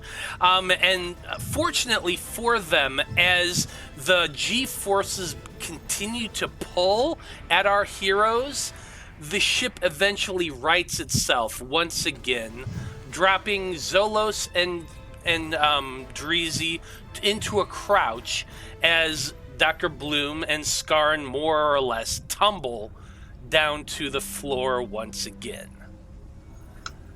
Ow.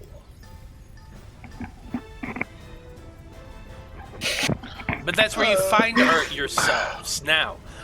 Hanging on for dear life as, like, the G's are pulling you a little bit. But you are up, you are bruised and battered, some of you. But what the fuck was that? Oh God, what did Breezy do now? Or Dreezy? Let's go find him. I swear to God, I just left him in the workshop. He touched something. I know it's him. Not gonna blame anybody else but Dreezy. Dreezy bursts out the door of the thing. He's like, I knew I shouldn't have touched those crystals together.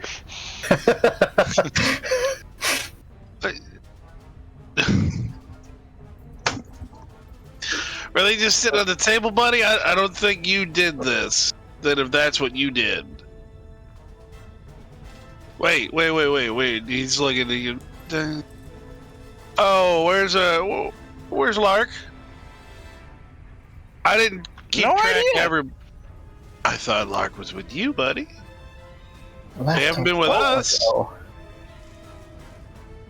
Is there stuff happening in the engine room now? Are things moving or? Oh yeah, there's a lot of movement going on right now. As you, both of you are now stepped through and looking through the doors. The mechanical contraptions have all come to life. The crystals are glowing brightly. The glass tubes are whirling with energy. You can see this kind of bluish, misty fog-like substance that's going through the pipes into the various contraptions. The column of crystal that goes from the center mechanical thing, the engine, we can all just go ahead and call it, is glowing brightly, surging with energy. There's a slight crackle of ozone in the air as well that you can tangibly taste as you step into this room. There's gears moving, there's diodes whirling, there's lights blinking all over the place. It's kind of sensory overload for some of you because this is something you have never seen before whatsoever. They call me Dreezy F Boomy, and the F is for fuck. I love artifice. All right. Well, Dreezy's eyes are just wide at everything. He's the four of us are here. Where's the little one? Where's Lark? Oh, we came into here. I'll admit I wasn't paying attention. I was just helping you get into here, Skarn. Appreciate it. You know what, Doc? You stay feathers deep in Skarn's neck. I don't know. Do birds have fingers? Whoa. I mean, it's feathers work. This one does. Feathers work. Claws deep, talons deep. You guys stay here. Keep trying to get the wiggly thing out of the big guy there. We'll go look for the little one. Much appreciated. I assume, would there be light, besides obviously the lights from the crystals, is there, I guess, are there other, I guess the room doesn't have, electricity. They got lanterns. It's got lanterns and stuff, there's a little bit of a blue glow from the crystals and that sort of thing. I just haven't put it on your map. But yeah, it is lit up dimly. He'll just kind of, just grab the torch and be like, all right, buddy. Do me again. Let's go find Lark, see what kind of trouble they've gotten themselves into. I just think I'm hearing clink, clink, clink, clink, clink, clink with your pockets jingling the whole way. Probably. Okay. We're heading upstairs. So I'm gonna need the two of you to make me basically athletics checks. The DC is not a hard one. DC is a 7. You're rolling D10s here. You're just fighting against the G's to make your way up. Ain't nothing but a G thing, you know? Exactly.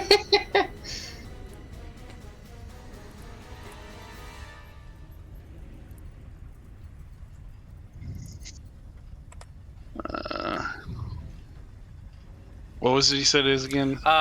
It's a 7. You're rolling a D10. both got 3s. Nice. It's difficult, but you're both pushing along, trying to make your way through the engine room up to the stairs. You have to climb up the stairs and push as hard as you can against the trap door that was slammed shut from, flying off. But you're able to do so with those very high rolls the two of you have. 3s. As you push the trapdoor open and look upward, like,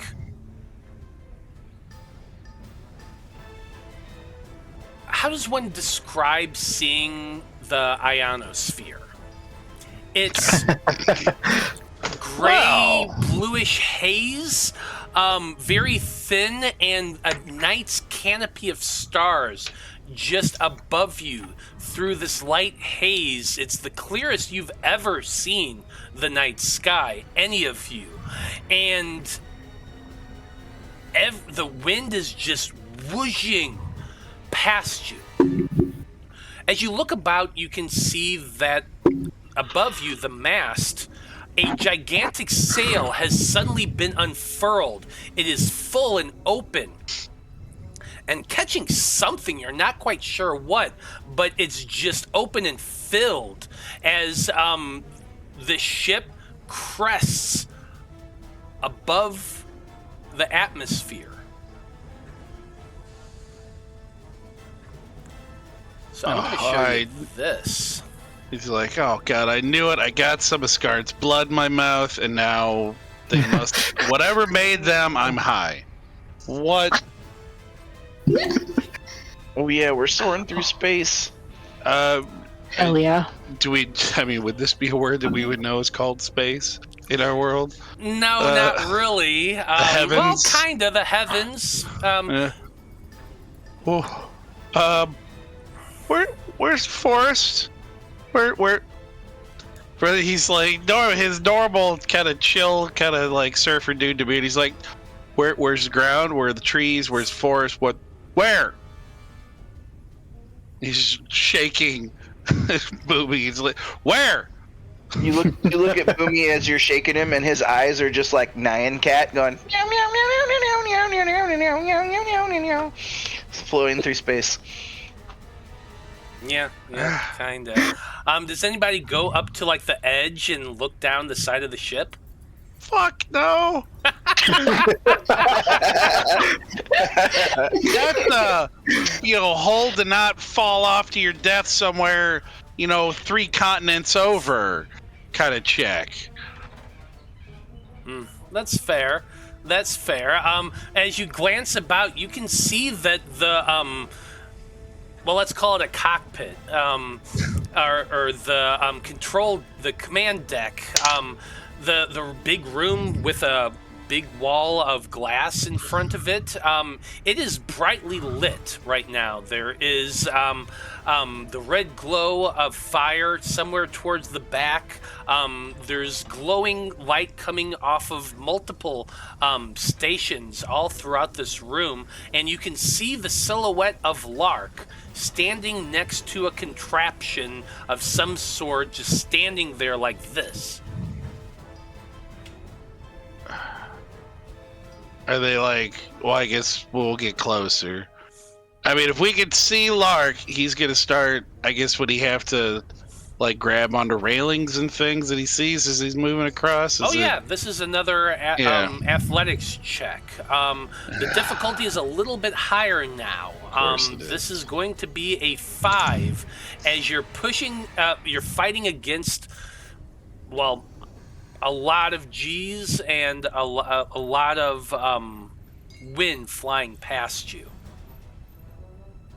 All right, I'm right there with him, going towards the cockpit. Yeah, he'd almost be like, he was just hold on to me or something as we're moving across. Ooh, it's 2!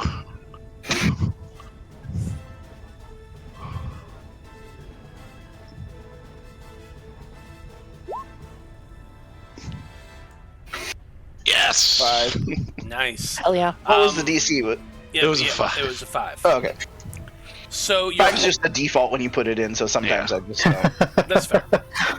Well, the two of you are kind of clinging to one another and pushing your way along the deck, keeping low, grabbing onto the mast rigging as you go past it, crouching down again along the deck as you push along, trying to get to the command area.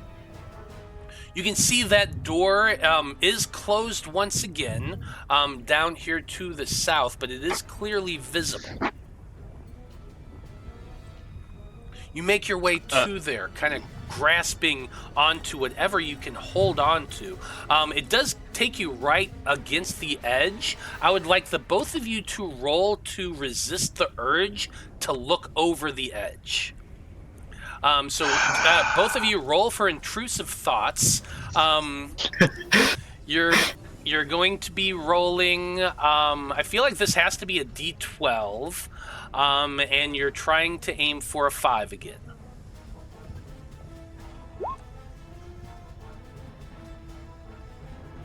A 12, which I'm going to use my lucky ability to succeed instead of fail.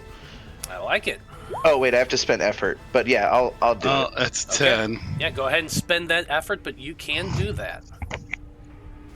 That'd be 10.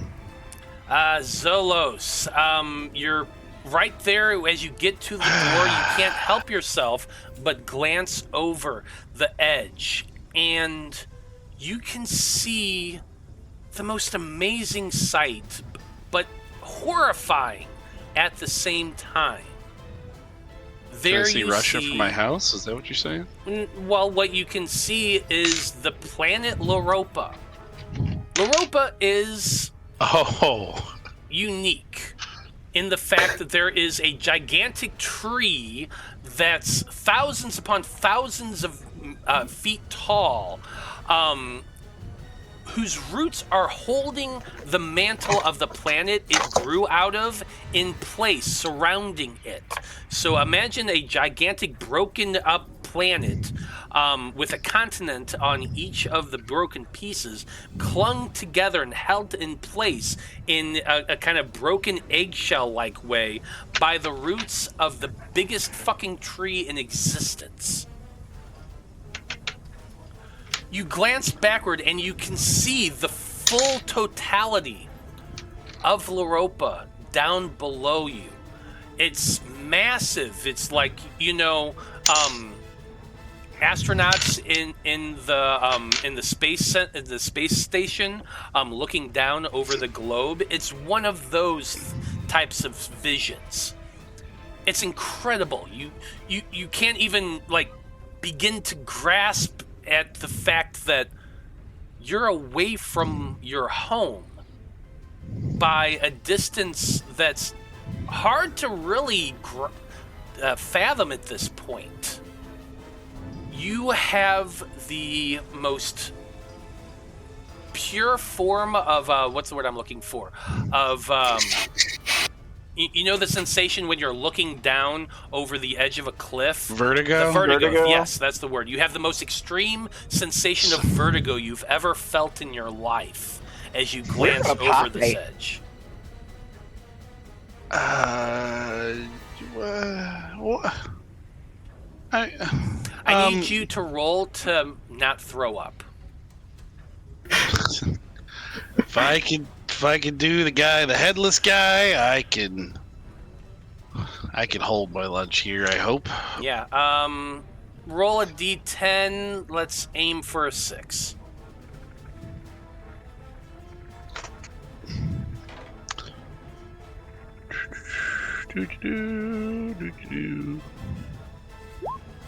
Woohoo! It's 3. Nice. You feel it like bubbling up in your stomach, and you just clamp your teeth down and hold it in. Oh, all right. We're gonna deal with that in a minute. Oh, let's get the Lark. Oh, We're up high. yeah. We're up too high, bub. We're up too high. He's kind of just grab Boomy, just kind of pull him in, shut the door. I assume it's not blowing in here as well. It is not blowing in here. The G's are still there. The gravity force is still there, but the wind is not present. So at least you feel a little bit better. And as you step into the room itself and close the door behind the both of you, you do see Lark standing in front of this a bluish green screen. They seem to be staring into it. They're holding their hands to their temples, and there's a torch on the ground, still half lit, at her feet, kind of licking up near her legs a little bit. She is unmoving. And on top of her head and underneath her hands is a golden band with a crystal in the center of it, a crown. I mean, since there's no wind, if she, hopefully they could hear, and he'd be like, "Lark, what'd you do, Lark?" He's just shouting, not getting any response. I mean, I sincerely thought, you know what would happen if I threw my trident at him? But then I was like, you know what? I ended up killing Lark, and I don't want to do that. See, he'll get up to them and like kind of shake them a little bit, and see if that kind of pops them out of their stance or their little trance they're in, and if not, he's gonna see the thing that's on their head and try and pull it off. If the shaking them doesn't wake them.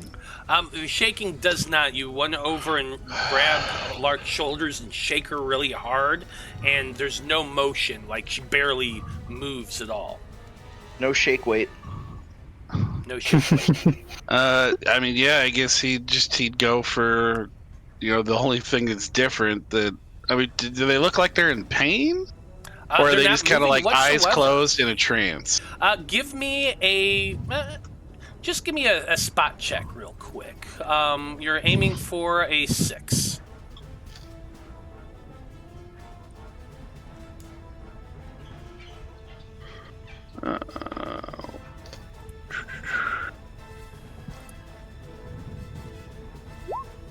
That's 5. Nice.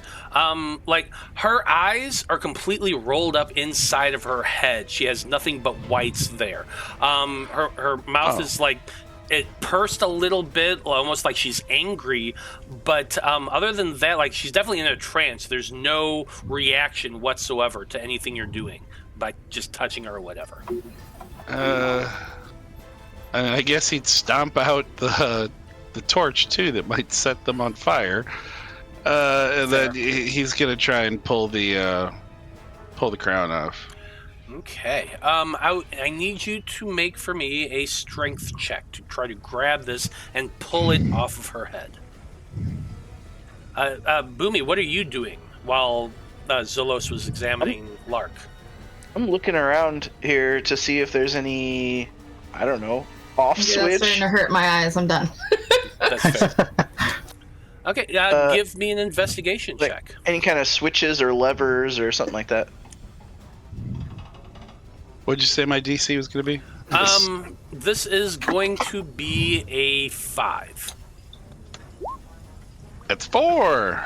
Nice. And what's mine, a 5 also? Yeah, yours is a 6, Dreezy. A 6. Ooh, a 7. Dang. There are a lot of levers, actually. It's difficult to tell just at a quick glance what they do without like some thorough examination, or just start throwing them randomly. As you're examining them and trying to decide whether or not you want to pull, Zolos goes over, grabs the crown on Lark's head, begins to pull and pull and pull. And it's actually kind of difficult to slide off, but eventually you work it up to above her head and pull. And the moment that happens, Lark collapses to the floor. Dude, you saw it. That wasn't me. I just pulled the crown off. Doctor on the team, huh? Not my fault. The moment that happens, also, The crystal in the crown and the crystal floating behind the throne power down.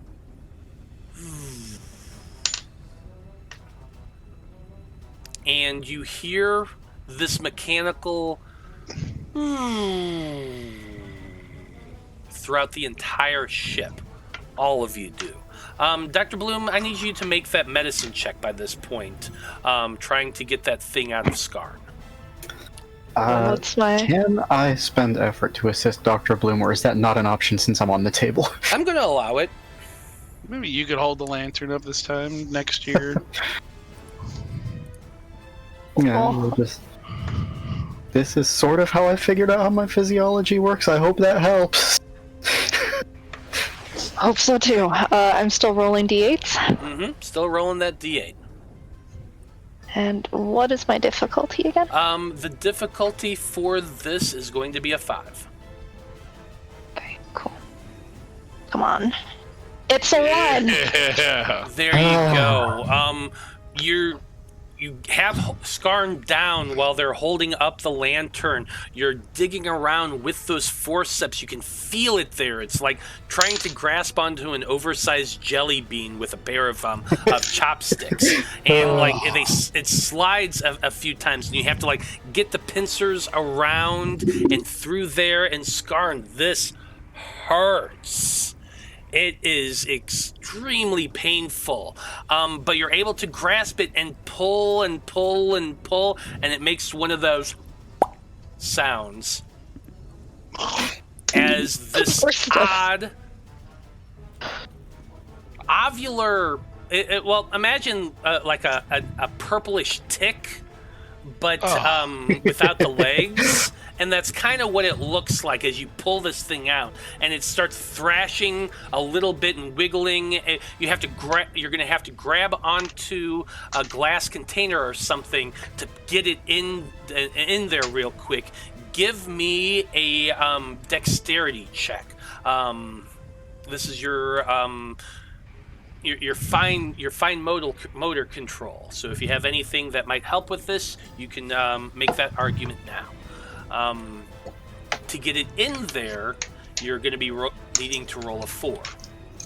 A 4, okay. I sadly do not have anything that can help. Okay.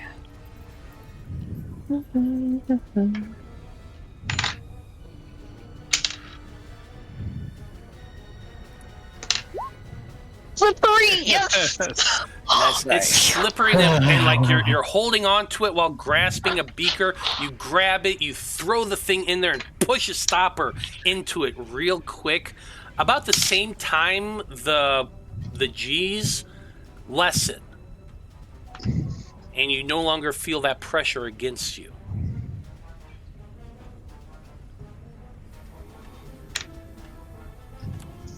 But for at least now, the momentum is slowed. So let's turn back to our trio up on the top of the ship. Lark is currently unconscious on the ground between the two of you. What are you two doing? I mean, he would have tossed the crown, I guess, into the throne, or there's a table or somewhere there. He's going to put it down, and then he's just kneeling down and kind of like I guess, gently support her head, and then just kind of like start gently slapping her face, just kind of like, not like, you've seen movies. Come on, everybody, we know what we're talking. He's not like, he's not Rick James. Fifth Element moment when trying to tap her and. You know what? It could be. Yeah, this ain't like Rick James here, right? He's gently doing this with some care, trying to just like wake her up real quick. Yeah, this ain't a G thing like before. Yeah, this ain't a G thing like before. Give me a roll to wake her up. You just need to roll a 6. I'll help with some effort. I'll lend a hand. Actually, save your effort because Ashley N redeemed an advantage that I forgot to give y'all. So why don't you use that advantage now? Ooh, right. So it's a D10, and I'm going for a 6. And you get to roll 2 dice for it. All right. Woohoo! There's a 1. Ooh, a Holy 6 and a 1. Nice. Nice. Yeah, you're kind of lightly slapping Lark across the face, and after a couple moments, Lark, your eyes flutter open.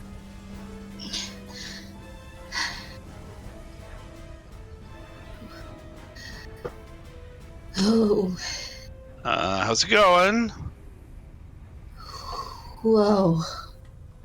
What happened? Hmm?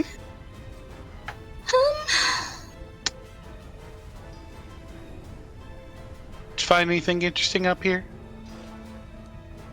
Yes? Yeah, I bet you did, didn't you?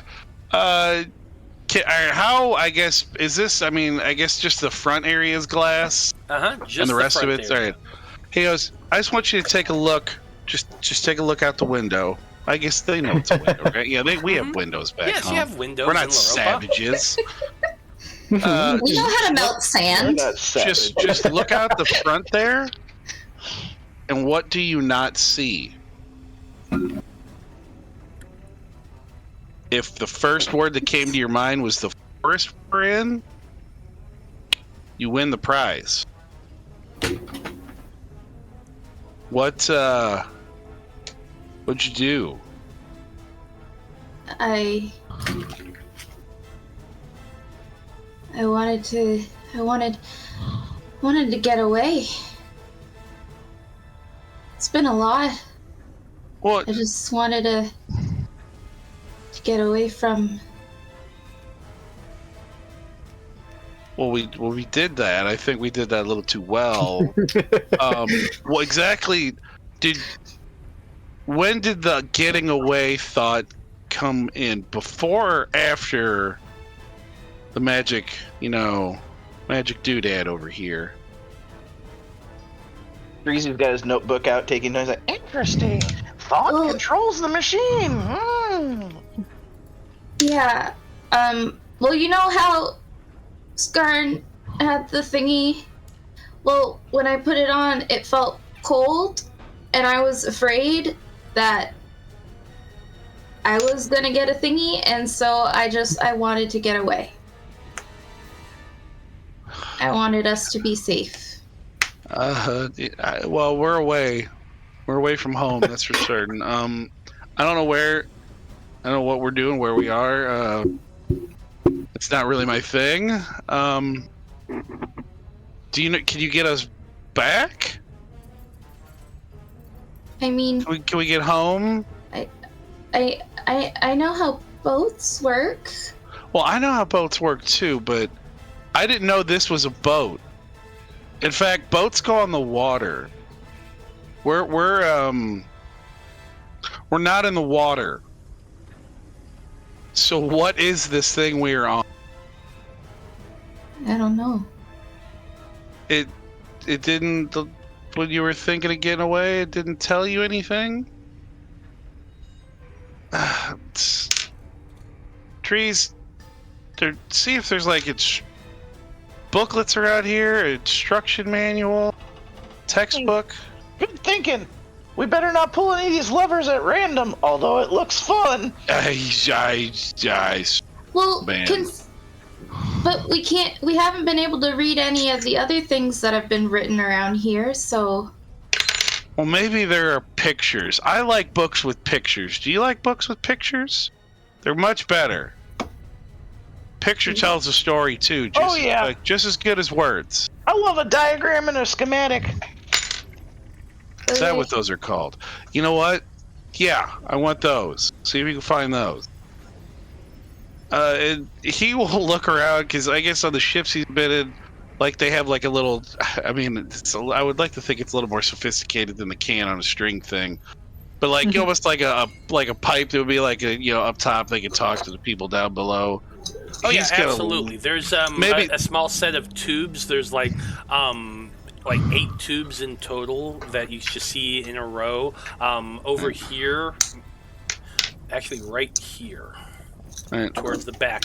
And actually, next to that, on a shelf, you see a bunch of bottles, like a good dozen or so bottles of different colored liquids, ranging the spectrum of the rainbow in various amounts in them. You also see several pewter goblets on the table next to them, here to your north. So it's booze. Okay. When we figure all this out, we can have a drink and celebrate.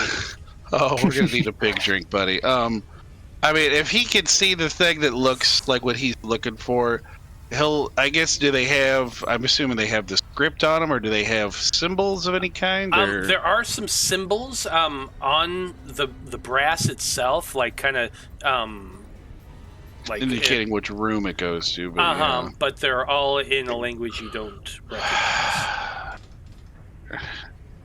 All right. I mean, he would just into each of them just start, calling to one and be like, "Doc, can you hear me, Doc?" And if he doesn't, wait a few seconds, and then he'd go to the next one. "Doc, can you hear me?" And he'd just do it as he goes. He said there were 8. And he's gonna go through all 8 until he hears Yes, something. Marty, I'm here. Yeah, after a few moments, like probably around the 5th one or so, Dr. Bloom, you and Skarn would hear a voice coming from this this little brass tube that's sticking out of the wall, and it's Zolos' voice. Where are you? You remember when you did your little fly around this big thing up on top? That's where we are. We're in the little, I guess it's a house or built like some kind of structure in the middle. Big glass windows. Found Lark here. And, I mean, I can't you're just going to have to come up. We're not home anymore. The fuck you mean we're not home? I really wish all the time I spent surfing with a turtle with glasses told me how to describe this. You're gonna have to come up here.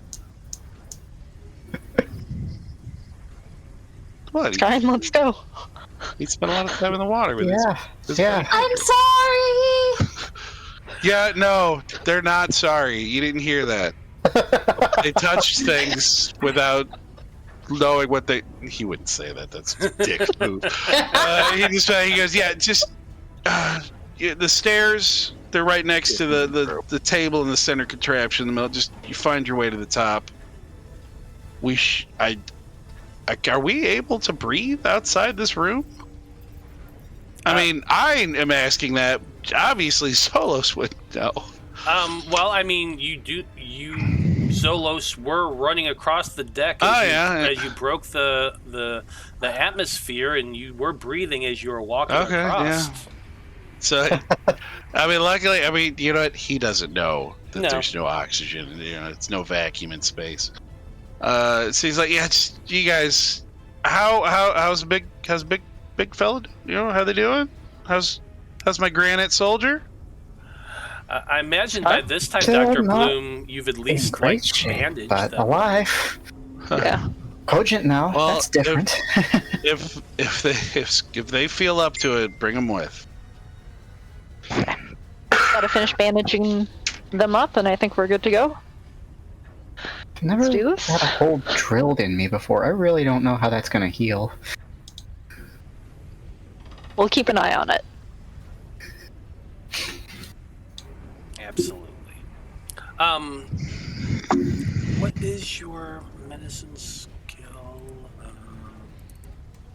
Actual.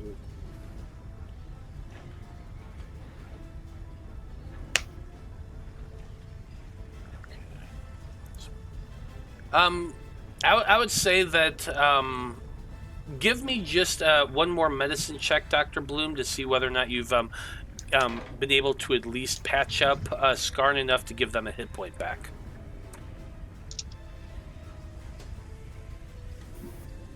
All beans. Do I have a difficulty for it? This is going to be a 4, I think. Okay. Because you're still using your D8. Mm-hmm. And it's a 5. Well, you've stopped the bleeding and that sort of thing, but it is still a big, open, gaping wound, unfortunately. So it's going to need some time and some actual more, just more time to patch them up and sew them up and stuff like that. But at least you've stopped the bleeding, so they're not in any danger of dying. Okay. That's a positive, though. Yeah, we like no bleeding, shall we? Does Skarn even bleed? Let's. How does that work, Skarn? I don't want to make that assumption. Like, Skarn still takes damage like a normal entity, so if you want to say that they bleed, I will absolutely go along with it, but I don't... Like, I feel like it would be weird for me to just say, no, they don't have blood, because then if you want to introduce a vampire later, I've just rendered myself immune, you know? But would the vampire bite the rock? Or is it going to go for the 4 of us? I imagine that there's at least some semblance of blood. It's probably not like the same red liquid that humanoids have, but it's something. Yeah, so what I've said from the beginning is that when Skarn heals, like, scars show up as golden sort of thing across the surface. So maybe the blood is something similar, a liquid metal-ish looking substance? Yeah, I get like that. liquid mercury or something. Okay. Yeah. But the two of you together start making your way up onto the top deck. It's a lot easier too. I don't need any checks because there's no force pushing against you. The ship is actually it still feels like it's moving. It sways a little bit gently as you're making your way across and up the stairs. And once you get up and open up the trap door and get onto the deck itself, the sight that the two of you see is so alien and different. It's incomprehensible.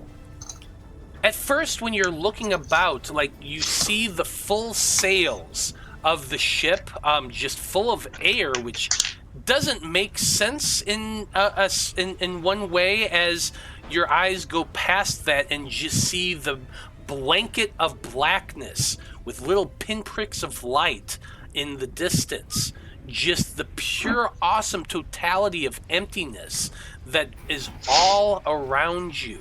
If you look towards the back of the ship, you can see Loroupa itself, the gigantic tree that you all know as the Dreaming Tree, floating there, holding the little pieces of the continent. The planet itself is getting smaller and smaller as the ship moves on.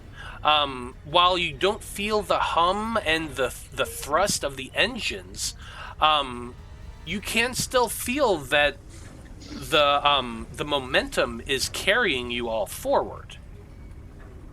And as you just stop, the two of you, and stare at the broken planet lying behind you, you know the stories, you know what happened 40 years ago in the past. You all know about the breaking, but seeing it from this perspective for the very first time, it's very difficult to get your heads wrapped around completely. How do you react when the two of you see it? I guess a question I would have to ask, like, on Earth, in our history, people were theorizing about the idea of space and the void for literally thousands of years. Like, Aristotle brought this up. Is this a thing that would exist as a thought in Loroupa, or is this just totally new to us? There is the thought of the existence of outside the planet. There is some of that knowledge. The Erudite Conclave, which is the largest collective of researchers, have posited theories about what lies beyond Loroupa for centuries. So yes, it's not an uncommon thought that space exists. There is 2 moons that go around Loroupa, in fact, as well. Now there's only one, unfortunately. The other's in the center of the planet. But that's well known as well, and like the celestial bodies have been examined and studied a little bit. But these are all like nobody goes off the planet. There's no even with magic, like nobody, as far as stories go, as far as general knowledge goes, flies beyond the atmosphere. It exists, it's known about, but that's about the extent of it. Okay, cool. Thank you so much for that context. Absolutely.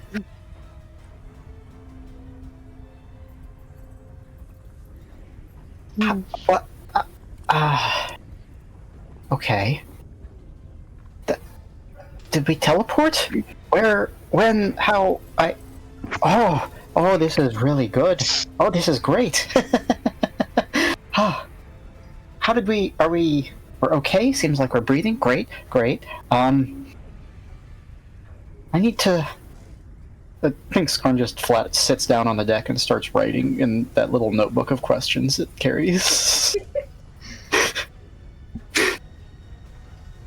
Fascinating.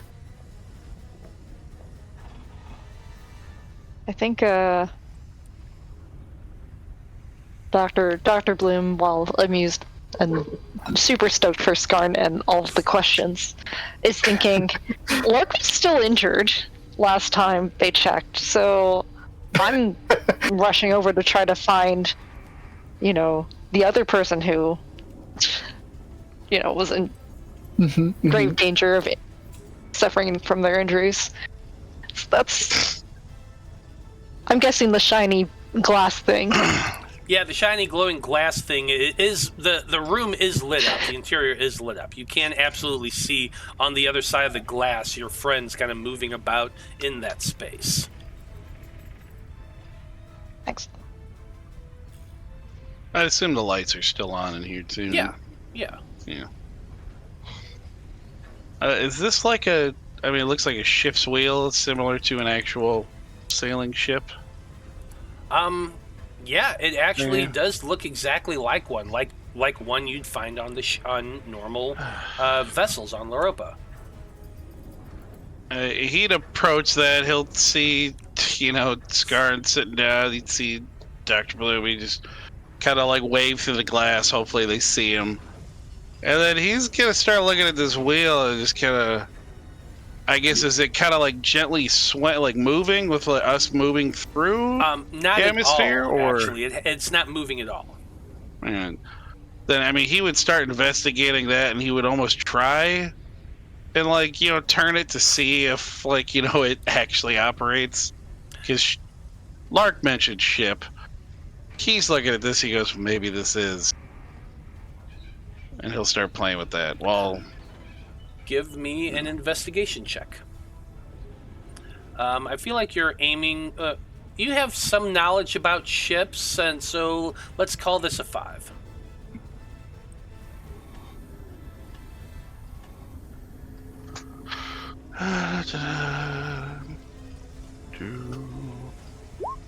Oh, good God.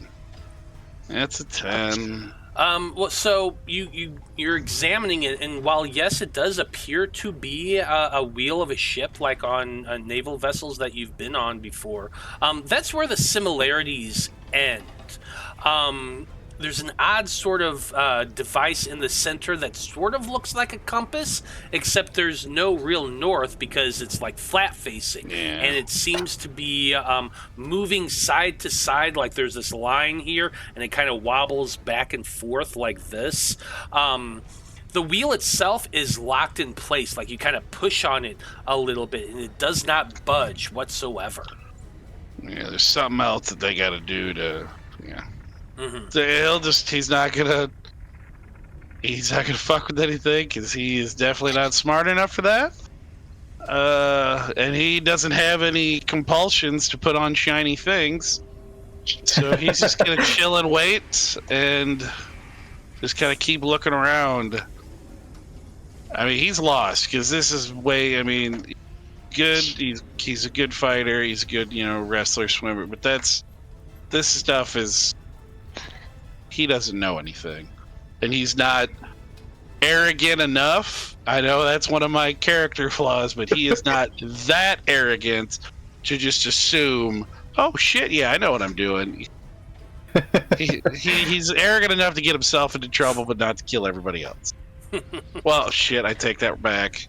He did almost get everybody killed in the last fight. You know what? He's arrogant enough for something. Say that. Yeah. This though. Okay. While you're doing that, what's everybody else doing?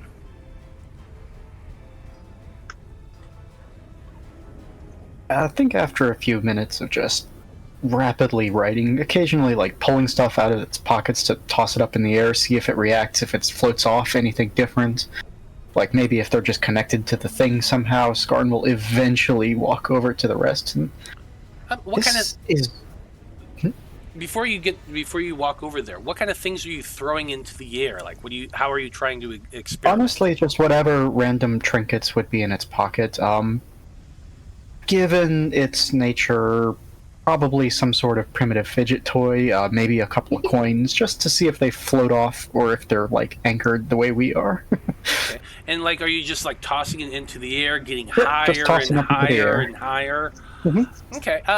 For the most part, as long as you're maintaining, you're just kind of throwing it higher and higher and higher. The higher it gets, the more it kind of lingers before dropping again.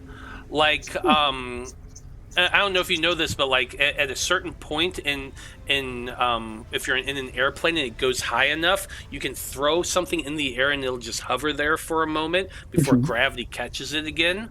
That's kind of what you're experiencing. The higher you throw it up, it more wobbles and kind of hangs there, but eventually drops back down. Let's say you take a rock and you throw it just at an angle across the edge of the ship, out past the giant fans on the sides of the thing, and eventually it just keeps going. It doesn't stop. Like it literally just will keep going until it no longer you're no longer able to see it against the background of the stars and the void of space. I sure hope that doesn't cause problems later. Whoops.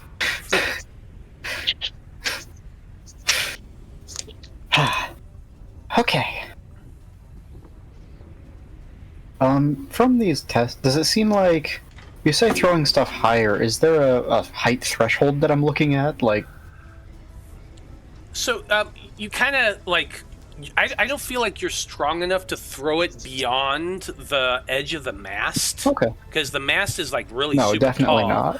Not. But so as high as you throw it, the higher it goes, and the longer it hovers before eventually falling down. You're not sure what would happen if you were like to climb up the mast to the crow's nest and then throw. That's something you could go attempt. Okay. But just so far, as high as you've thrown it, it has come back down. You know what? That's definitely something to investigate. Maybe some other time everyone else is grouped up in one place. That's fair. Dreezy, what are the two of you up to in the cabin there? I'm still trying to look around and investigate any of these controls or whatever. Did we ever find any sort of like anything we can read or any sort of diagram? Make for me an investigation check. As Skarn makes his way over into the cabin as well. I just pick the crown back up and like hold it, like hugging it, and then go towards like the window to look out the window. Just be like, I did this. We're in the stars. We're in the stars? Oh, it's so pretty. Uh-oh, how am I gonna get us home? I did this. Oh no. Just don't worry. Just a little bit of figure it out. Just a little bit of dread. Will you please put the crown back, please? Please? But what I'm gonna need it to bring us back, and do you know how to do that? well, I assume just think about wanting to go home. Yeah, do not. Just, you know what? All right. Do you know what happens when you assume? Yeah. What's that? I make an ass out of you. There's other letters. I'm smart enough to know that. I don't know what you mean. And I start walking towards the door. Let's just not touch anything else until we know what we're doing. I just walk out the door, still holding the crown. She's like, Dr. Blue and Skarn, I'm so sorry. I put us in the stars. I just wanted us away and safe. You say that as you get to the door. And as you get to the door with the crown stops. You cannot pull it past the threshold of the door. Okay, I'm gonna still hold it, but like it's gonna be inside the room, and I'm gonna be leaning out the door. Dreezy, with that 10-year-old, you kind of like. There's only one set of cabinets. I'm gonna get lucky. What's that? Get lucky. You also have dice. Oh yeah, you have the coin. Yeah, but that's just a reroll. This is an automatic success. Oh, fair. I'm gonna use 2 effort to get lucky. Since I rolled the highest possible on the dice, I'm gonna succeed instead of fail. Okay. You're searching through the cabinets, and like there's only one cabinet. It's the liquor cabinet. There's a shelf, and then there's like some doors that you can open up, and you're going through it all. And towards the back, there is like a roll of paper that's rolled up and is like has leather wrapped around it and tied with a cord. You pull it out and you open it up and you kind of flatten it out and begin to examine it. And you do find, like, it appears to be a diagram of the ship. One of those wire kind of frameworks, like the kind you'd find in the construction of something.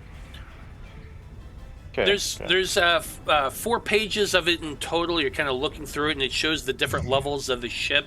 And there's the diagram of the engine room and the thing like that. And there's a lot of letters, and there's a lot of script kind of pointing out various items and various things. However, the issue is it's in that same language that you don't understand. How do we comprehend this language? It's like nothing I've ever seen. Oh. Well, I guess we could try to transliterate it, but that usually takes experts about 5 to 10 years, and I don't think we have any of those with us, so...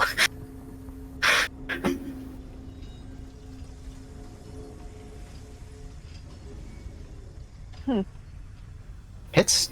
yeah, But hey, no harm in trying, right?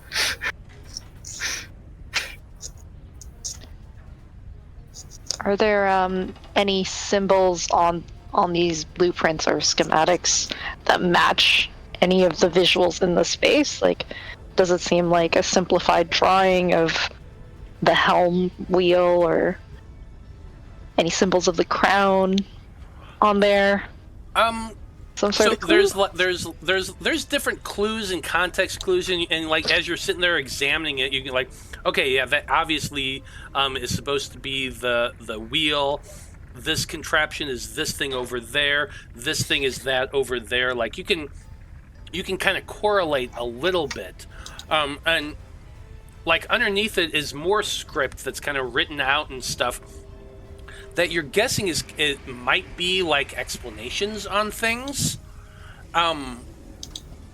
it's something that could be transliterated over time. Again, if you're like a language expert and that sort of thing. Your issue right now is you don't have like a Rosetta Stone or anything. You have no way to really begin the process. I canceled my membership on that last year.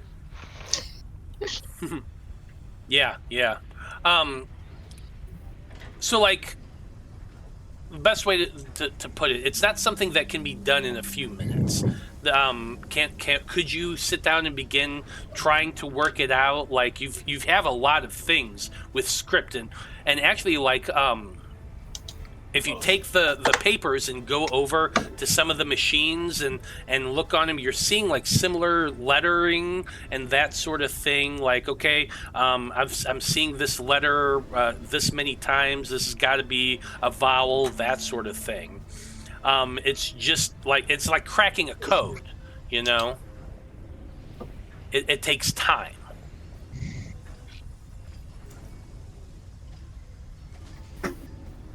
Guess we'll never know.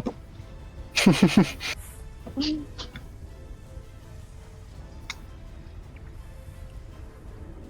real problem with linguistic cryptography like this is that you need to, like, if you're looking at a code for English, you can say that's an E, that's the most common vowel, we can count those. But in a language you don't know, we have no way of knowing what their vowels are or what's most common. That's the... It's true. And as like this thought kind of hits you all, and all 5 of you are standing there in that command deck, looking out into the blackness of space through that window, I feel like this is probably a good place to end things for this evening.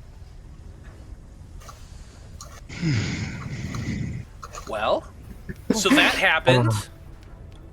Yeah. Bananas. Thanks, Space. Lark. There's still 3 of those brain guys back on the planet. Yeah? It's fine. Mm-hmm. It's fine. Nothing to worry about, I'm sure. Yeah, this is that meme of the little dog and the whole room's on fire saying, "We're fine. Yeah, we're good." Well, we'll find out what our team of guards do to get back home now that they are stuck out in space. Lost in space. Oh shit! You're all guards. You're technically cops. So this technically would be Pigs in Space.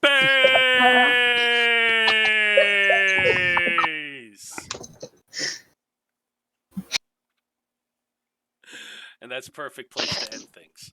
So, I'm going to go around the table and have everybody tell us who they are and where we found them on the internet. To everyone who watched this evening, thank you very much. We definitely appreciate you tuning in and hanging out with us.